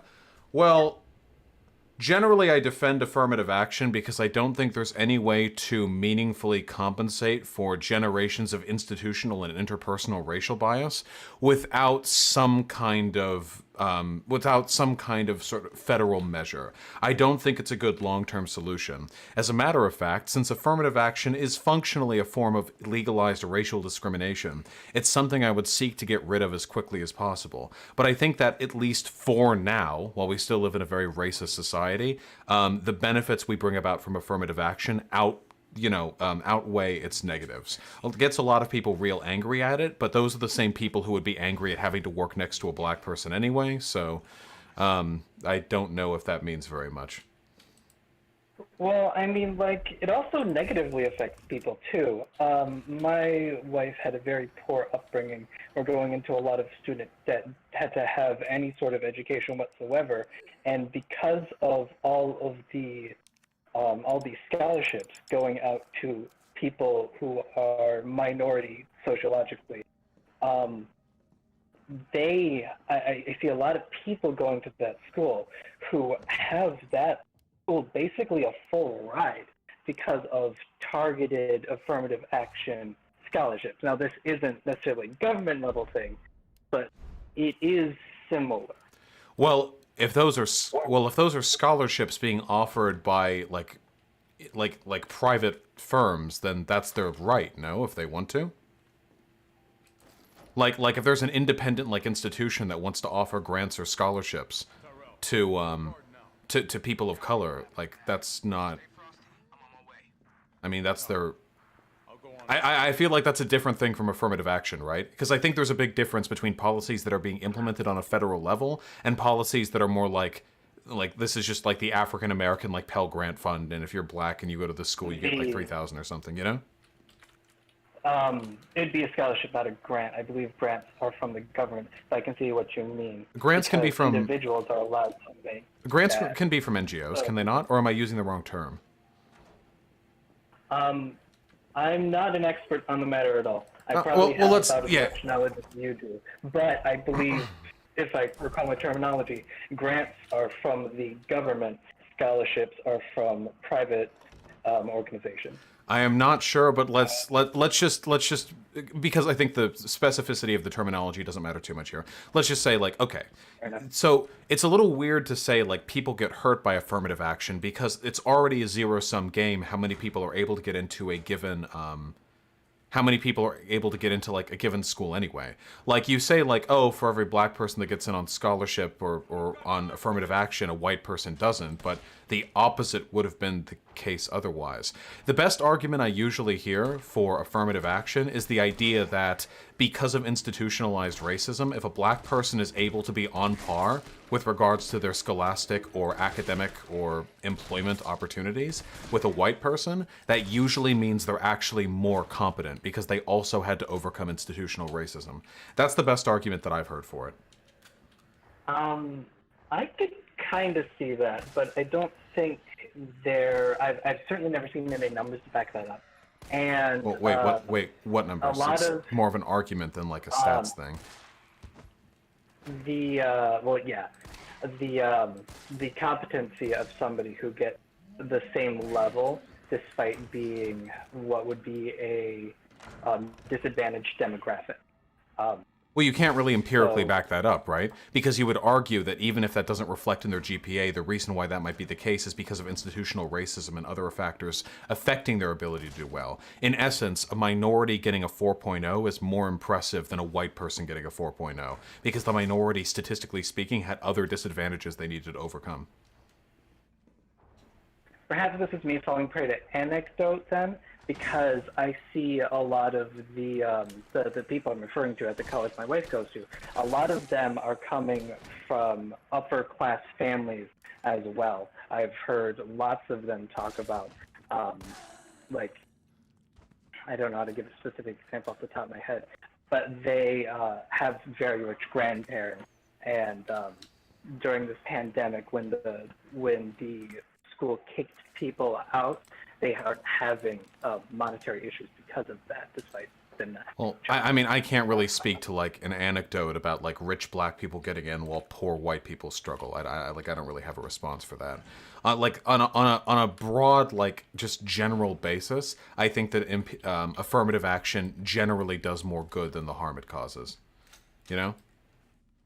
But I don't know. There's not really like any hard data on this. So the data that I have seen concerning affirmative action usually discredits the positions that conservatives take. I'm not accusing you of being a conservative or anything, but usually conservatives will argue that like it's like just a bunch of dumb black people getting in and smart white people and all the beautiful white babies are being kept out because the big mean evil government wants all the didn't do nothings to get in and so on and so forth. But the data that I've seen seems to suggest otherwise. It really doesn't seem like much imbalance or societal harm is being caused by this. I suppose that goes back to me saying the means are important. I'm just on a fundamental level not okay with using racism as a cure for the effects of previous racism. Do you have a better solution, or would it just be like hoping I think that being, a social liberal and social Democrat, I'm a lefty of a kind. It's just, I think social economic status would like focusing in on that specifically rather than their skin color or what they claim to be, because a lot of people who have Black heritage don't, or I suppose Hispanic's a better example, have Hispanic heritage, don't necessarily look Hispanic. It's pretty arbitrary. Well, I would say probably most people who have Black heritage look Black and are treated Black, and most people with Hispanic heritage look Hispanic and are treated Hispanic. I'm sure there are like edge cases of people getting like racialized scholarships when they benefit from white privilege because they don't really look like a minority, but I'm pretty sure that like for most people this isn't really applicable. It's more applicable for Hispanics than it is for Black. I don't know why I said that was a dumb example. Well, but, probably, yeah. I feel like focusing on the socioeconomic of the matter would bring up the people who have suffered from the racism because they have suffered socioeconomically more. So it'd bring them up disproportionately than it would the white population. Well, yeah, because people also suffer along racial lines, not just class lines, no? Yeah, I'm saying that rather than doing a racism to solve the racism, there are solutions that have probably, if not equal, close to equal effects without doing a racism to solve the racism. Well, but then you would be doing a classism to solve the classism, no? I don't see how redistributive properties and favoring the underprivileged is classist. Well, what you just described is the same argument that I would make. In either case, you're saying that because a person is privileged, they are less favored to get into a given place than a person who is less privileged. Whether that privilege stems from race or class, somebody is going to be excluded. Imagine, for example, like getting 4.0, and then like another person getting 4.0, and then the school dean is like, oh, sorry, you both got the same grade, but that person's parents makes way less than your parents, so you're not getting in bucko. Like, that kind of does the same thing. I'm not saying it's a bad idea. I still think it'd be a good thing. I'm just saying it doesn't really avoid that problem. I'm a level with you, Vaush. I really don't have a counter argument to that. So I will just concede that point. Think on it. I have a much more interesting topic now that we've discussed for a while that I think we might have some fun discussing. I believe, even though I'm lefty, taxation is theft. I think it's a necessary theft, of course, but I think it is still theft. You've said in previous videos I've watched, you don't believe taxation is theft. Let's start talking about that. Yeah, so what do you mean by theft? Like when you say taxation is theft, like in what framework? Are you using like a moral framework? Like taxation is morally equivalent to like stealing from a human being? Or are you saying like legally it should be treated in the same way? What's the framework you're using? I'm not arguing legally because taxation is necessary for any state to exist. I mean, in the imagination, not strictly, but in practice, of course. So I wouldn't use legal to say that tax should be treated the same way. Just morally, it is still coercive taking of property, and if you don't want to be as specific as property, resources in some way or another.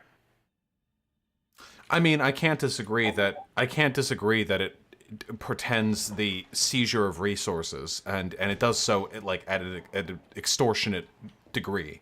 Like if you don't pay taxes, you get arrested. I don't disagree with that. I don't usually like framing taxation as theft. I don't really like that. I also don't like it when people say like profit is theft either, even though I agree with the sentiment, because theft has a pretty specific legal definition, and I like being a little more clear. Because when people, like for example, if a lefty said profit is theft, like this seems tautologically like self-defeating, or it seems like the opposite of self-evident to a liberal. Like, what do you mean profit is theft? What the fuck do those things have to do with one another? Likewise, with taxation is theft, I mean, I agree that it is a coercive extortion of wealth from one entity to another. But when we say theft, like theft is inherently illegal. Like that's what it means. So it's not terminology I like to use. But if you agree that it's a necessary evil, which I would agree with, then it would probably just be a matter of like rhetorical optics, you know? Okay, that's fair. You just don't like the terminology.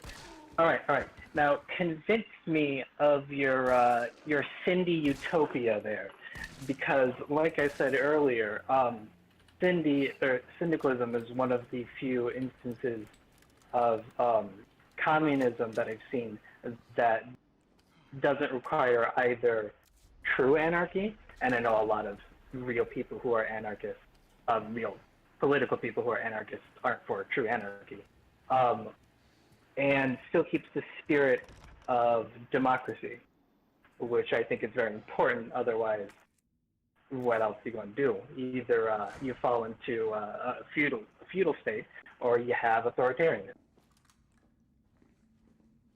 Yeah. So Convince me that you're... when I think of so when I think of an ideal society, I'm thinking of something that maximizes the principles that I think are valuable. I think well-being, happiness, and freedom, along with autonomy, individual rights, liberty, and democracy. I think these are very, very important things to protect.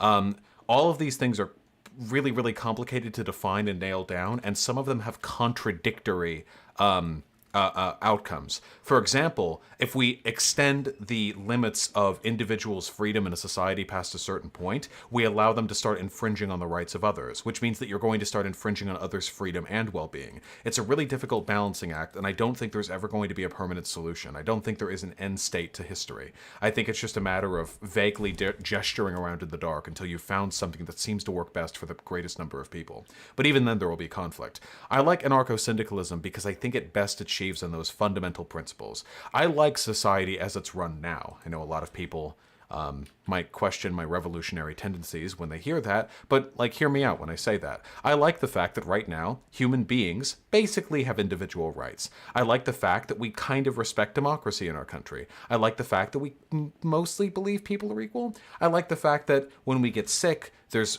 wild, wonderful new technology that we can use to improve ourselves and to make ourselves stronger. I like the fact that more so than ever before, there is a production, assembly of art and media and culture at rates that are unprecedented in human history. These are really, really special things to me. I think that in a lot of ways, we've kind of hit the nail on the head with our modern society, and it's just about sussing out the underlying problems. And sometimes there are problems so deep that you need to uproot the entirety of society in order to achieve it. I know I'm rambling a little bit, but I'll come to a close on that soon. So when I think about like an ideal society, I think about a democratic one. I think about one that seeks to minimize hierarchy to the greatest possible extent. When I think of this, I feel as though the only way this can possibly be done is through the abolition of the state, because I feel as though there is such an intrinsic distinction between the class interests of the state and the or those who run it, and the class interests of the common person, that any such system will eventually come to reify pre-existing hierarchies eventually. So I think of a way, how do you maintain order and governance, which are important things, I didn't mean to do that, without a state? And the most convinced, because I think it's important to have those things. We don't want just people murdering each other. And the best... Sure about that? Sounds like fun. Well, for some, I imagine. But the best argument that I have heard, and I'm very willing to have my mind changed on this in future conversations, is a society in which the political wing of the working class and the political wing of the state, of the government, have been unified, and so that essentially businesses, or unions, I should say, are the system of governance. And it is through the democratic organization of those unions that people are able to make broad government decisions. That to me is the best society. It's the best argument that I've heard. And that's anarcho-syndicalism, fundamentally. The absence of a state, the absence of hierarchy to the greatest possible extent, consolidating democracy for the worker and for the citizen within a single bodily unit. Whew, okay. That's my argument. Whew, all right. There we go. Sorry for the ramble. That's what I believe in. I came to listen to the ramble, Vaush. You're just fine.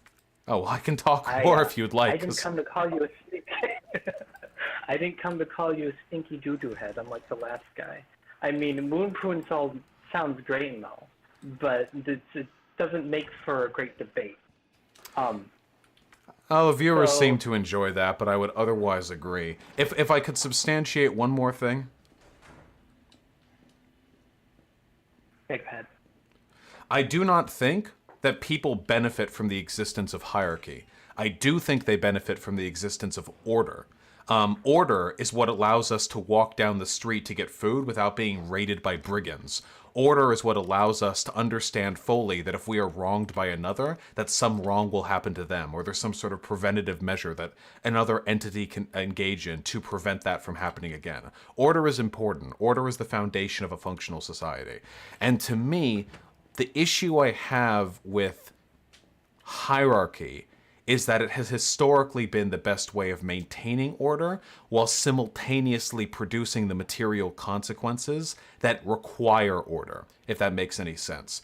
Right now, our society is wrought with misery and suffering, exploitation and injustice, and we have means of dealing with those. The court system works, mostly, you know, it's pretty fucked, but it does something approximating its job. But one of the reasons why we have all these problems is because we're dealing with the exhalation of hierarchies that need not otherwise exist. It's a solution to a problem it itself creates. So sometimes people think like, well, anarchism, doesn't that mean, like, wouldn't people just kill each other? Doesn't that mean no order? What do you do with prisons? What do you do with police? What do you do with murderers? And I think what people can find is that a lot of the systemic issues that we have that require those kinds of responses are a part of the system that is bringing about those problems, if that makes any sense. I mean, for the most part, a lot of people, when they argue against anarchism, they're not arguing against most genuine anarchist beliefs of people who know their theory. Not that I know much theory at all, but they're arguing against the idea of true anarchy, which is no different than arguing against an ANCAP. All it will result in is feudalism all over again. And I don't think it takes a genius to realize that feudalism wasn't very based. So I'm not convinced that a syndicalist system would survive the obsolescence of humanity, if you know what I mean by that. I can define that if you want me. You mean as automation works to replace us and there's no longer an economic benefit to keeping human beings alive because everything can be done better by machinery? Yes, where the brain tasks of humans become obsolete because robots can do them objectively better. This isn't very far off. I would make the argument that the reason why that eventuality is so frightening is because we recognize right now that human beings are merited based on their economic value to society. My argument would be that this would be less frightening in a society which is more societally organized, where people are not valued for their economic contributions, but rather for their humanity, their ability to produce art and culture, to engage with others, to socialize. And I think that anarchism would do this rather effectively because it would be a society governed by the many, not by the small group of plutocrats who could potentially benefit financially from the prioritization of automation over human beings. Well, it's not just in the mainstream economic fields that humans would be replaced. Fundamentally, once you get to a certain level, which, like I said, this level isn't that far off, conceivably, unless climate catastrophe actually destroys the modern idea of the state, that humans, even in art and socializing, would become largely obsolete. And syndicalism, as I've come to understand it, puts the power in labor unions. But when there's no work to be done, would those labor unions even mean anything? Well, this is, I think, perhaps a philosophical difference between you and I, because, oh my goodness, because I don't believe that human art and culture can ever be placed by machinery. I consider art to be a product of communication, and communication is something that happens between sapient beings. Like, I can't really communicate with a computer, or at least not the way in which I mean communication. I can relay orders to a computer, but it has no will of its own. It just follows instructions. Now, this would change if we had, like, real AI. If we had real AI, then I would consider those computers to have personhood, and I would treat them as I would humans. But I don't think a society that is organized around the well-being of humanity would respond destructively to the existence of such a process of automation. I think real AI is very inevitable. When I say to automate the human brain, I specifically mean real AI. Fundamentally, all the human brain is a carbon-based computer, just a very archaic kind of carbon-based computer. I think it's only a matter of time before we can replicate that level of complexity, and all it takes is somebody to mimic the way the brain works to create an artificial human. Yeah, well, in that case, they would just be like a different species we would have to treat with respect, yeah? And if they didn't treat us with respect and those artificial intelligences thought us inferior to them, we should obliterate them. Burn the planet clean of them. That would just be a matter of species survival, would it not? Not letting some fucking robot replace my species. Well, it wouldn't be all at once, is one of the things, and it would start off really benign. And I'm not saying the detrimental effects would be out of malice. The detrimental effects would just be out of the reality that even though they're mimicking us, because they're built out of better hardware running on better OSs, they will be better than us in every conceivable way. They could probably make what would be beautiful works of art in fractions of the time humans can do it. So I'm not sure. But the question is, would they be making works of art to benefit their tastes or ours?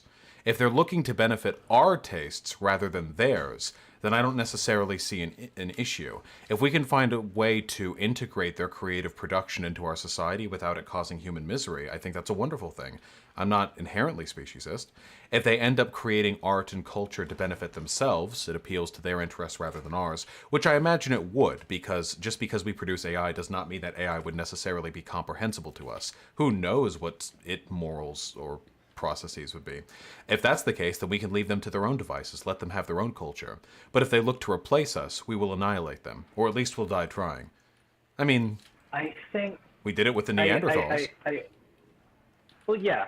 The thing is, that was an entirely different game. They don't have to seek to eliminate us to make us obsolete in every single way, if that makes sense. What do you, if I may, may I ask you something? Go ahead. Go ahead. What do you do better than any other human on the planet?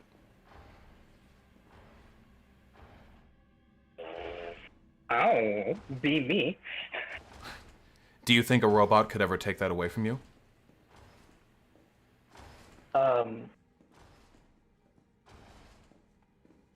I think a robot could satisfy human needs better and more easily than another human can.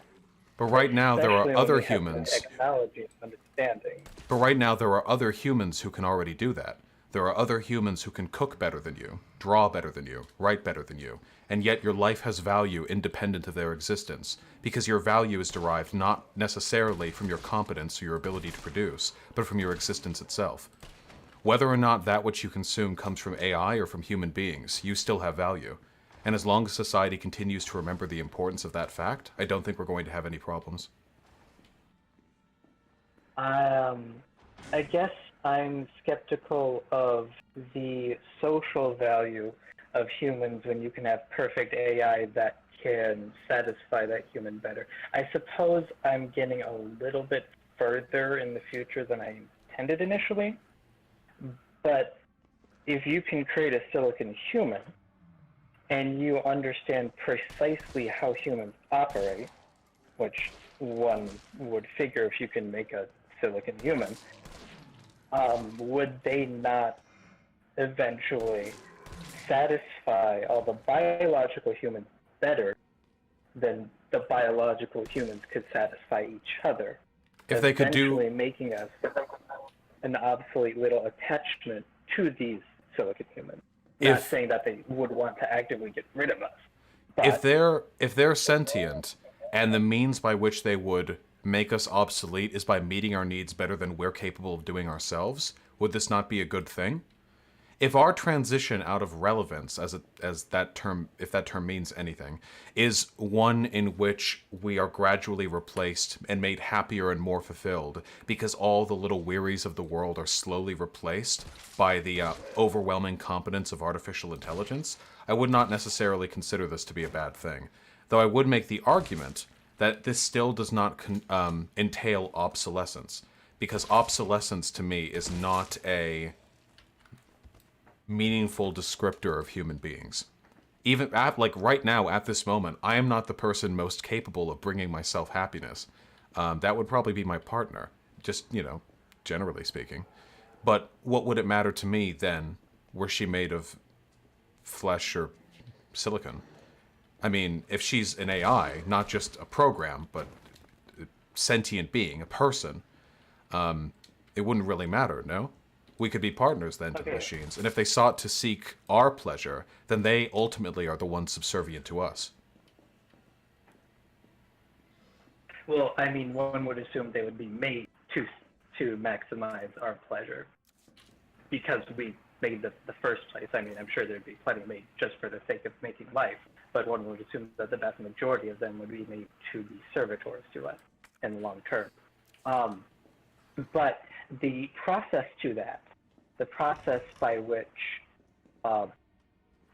the humans get crowded out of the economic environment, including our social and art environment, would make it so that less and less humans, because you don't have to make a perfect silicon human to satisfy those needs, you just have to make it be able to mimic those needs.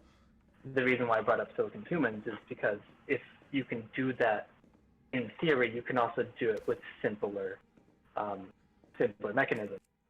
So, but is that a problem? What power? Well, my question is, what power would syndicates then have if humans are no longer able to produce anything worth trading? Therefore, nobody would become a member of a union. Anarcho-syndicalism would not... Anarcho-syndicalism as an ideology could not survive humans' inability to produce economic goods. But I don't think any system could. I don't believe in the end of history. Should we arrive at an anarcho-syndicalist society and then afterwards arrive at the conclusion that it is no longer capable of meaningfully addressing our economic needs, I would be fine with reassessing and readdressing that. But it's not as though neoliberalism could survive the introduction of AI capable of making us economically obsolete. It's not as though fascism could. I don't think there's any system we can conceive of that would be able to deal with that, because we have no idea what kind of portends that future would hold, no? Well, I'm not a fascist. I'm not accusing you of being a fascist. I'm not saying I am. I'm about to say a statement, and I want to clarify before the statement that I think fascism is crazy.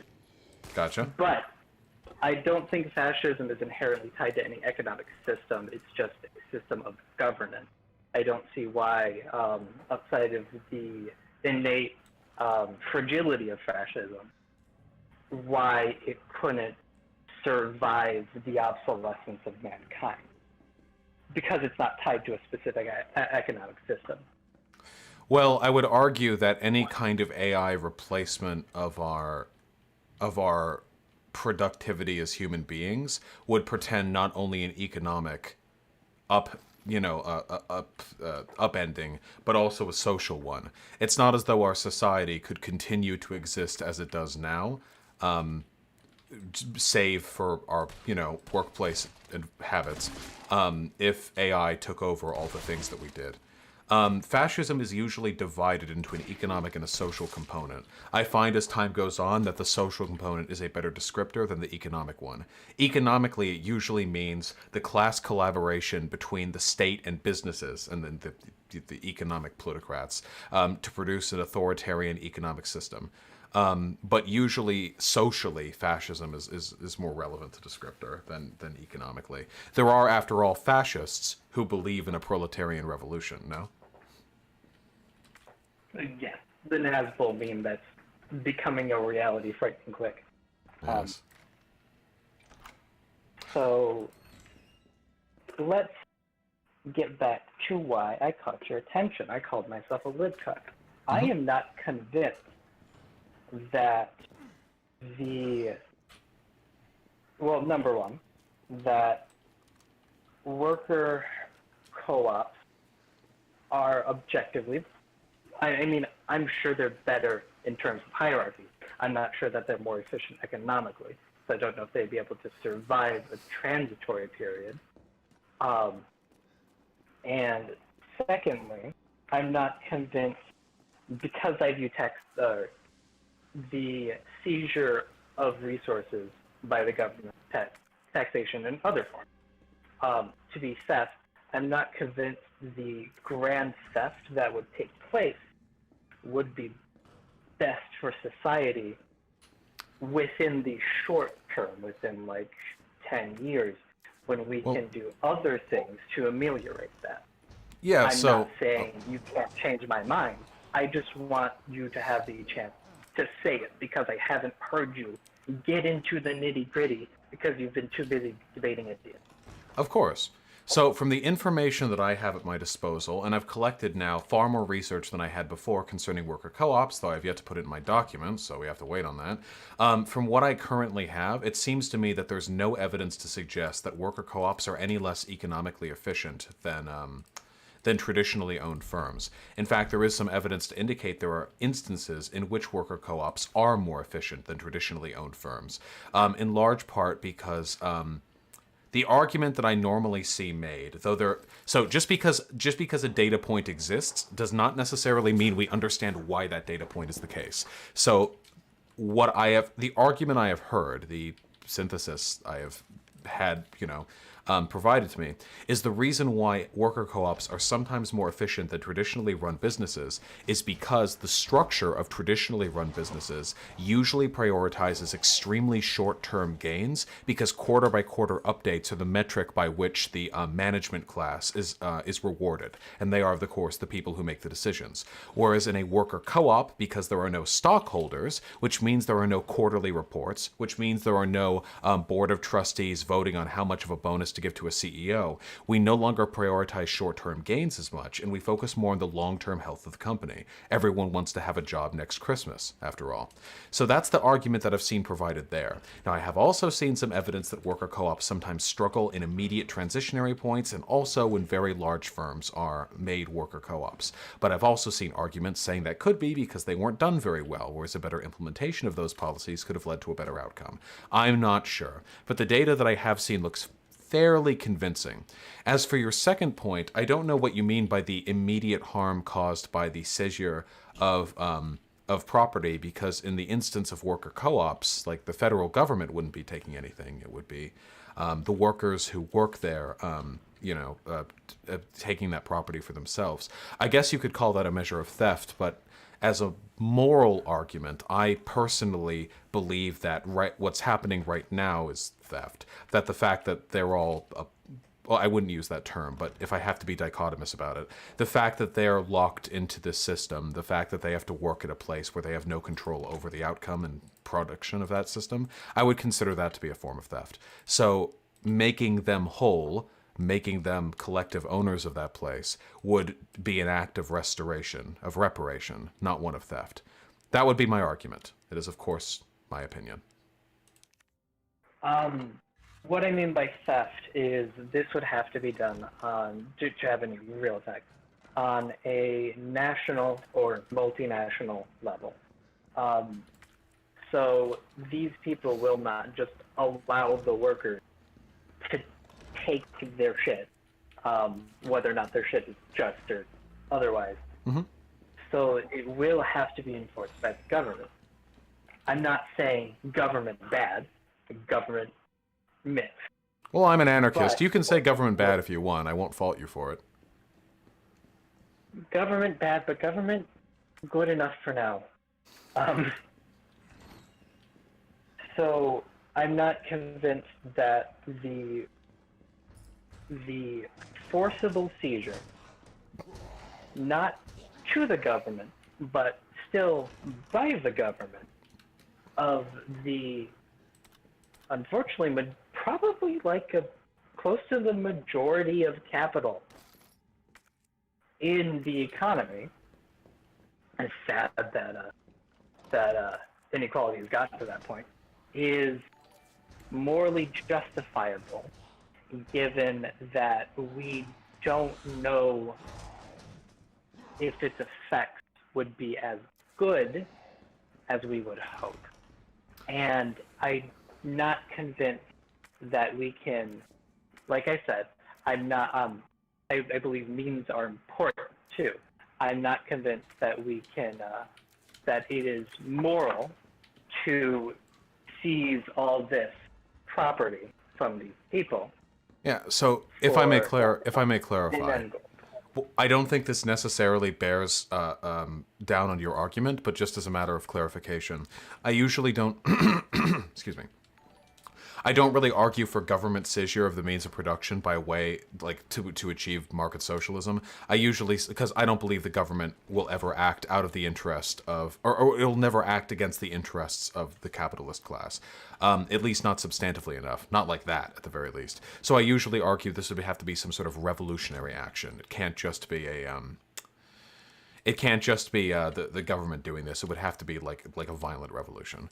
But with that being said, to me, it's not a matter of economic productivity. What you're framing this as right now, which is what I mostly take, umbrage with, is that it is irresponsible of us to bring about a proletarian revolution when we do not know for sure that to doing so would bring about like substantial benefits. But to me, the fact that right now property is, privately owned rather than collectivized is a great injustice, comparable to, maybe not in severity, but at the very least in type, to slave states or to the subjugation of colonized powers, like what the English did to India. And ending this subjugation, even if it brought about a temporary or even long-term decrease in economic productivity, would to me be a morally just action. It would be like saying, like, well, of course, Indian resistance against British colonialism would in the short term bring about a tremendous amount of suffering, but we should probably do it anyway. That would be the argument that I would make. It really depends on the extent to which you buy into the moral argument that, well, that profit is theft. I don't think, morally speaking, because we're expanding theft from the legal definition, I don't think, never mind, scratch that point. I don't know how to say that cogently, so I'm not going to try to say it. Getting back to, gosh, Vaush, I've never had to talk to somebody who I can talk to at length. Well, yeah, you ended up coming in here in good faith. That's pretty rare for me. I'm happy. I'm sure it is fucking rare, based on what I've seen from your channel.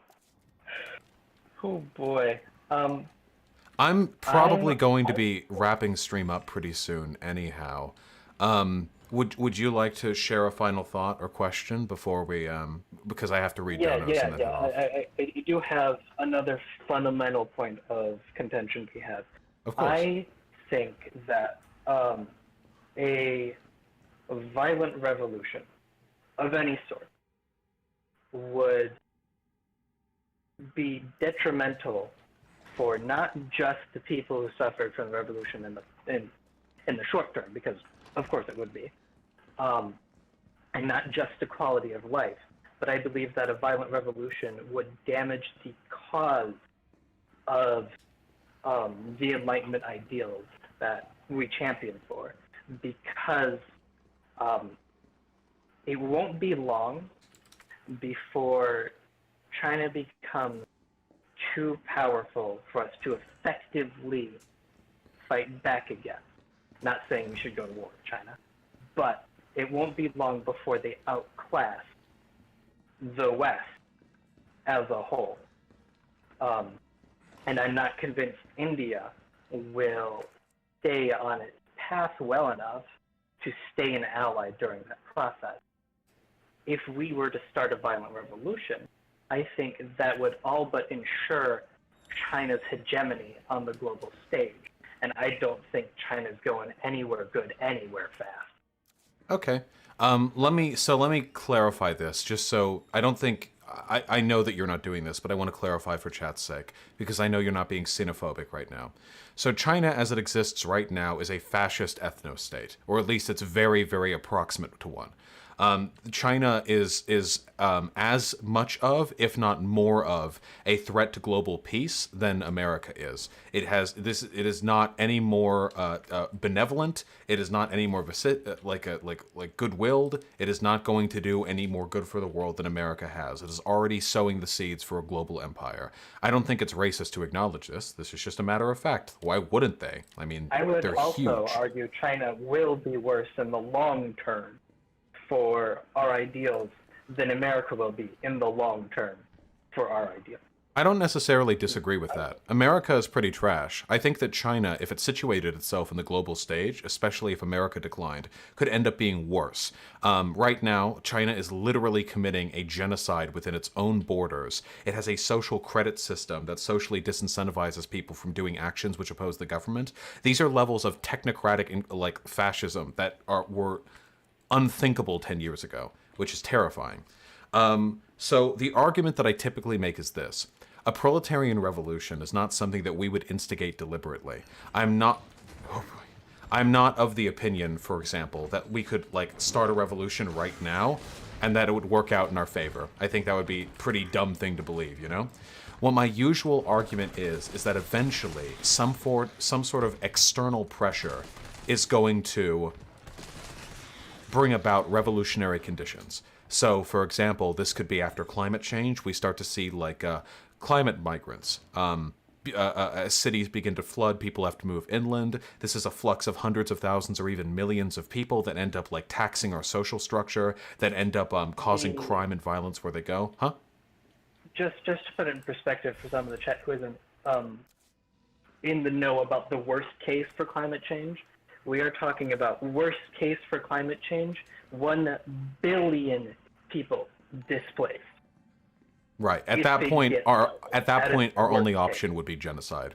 I think it's very reasonable within the next 50 years, we start having lotteries to determine who dies. There are going to be people at our borders, people coming to our cities, and we're just going to hear bombs going off outside of our cities, and 10,000 people get wiped out in an instant.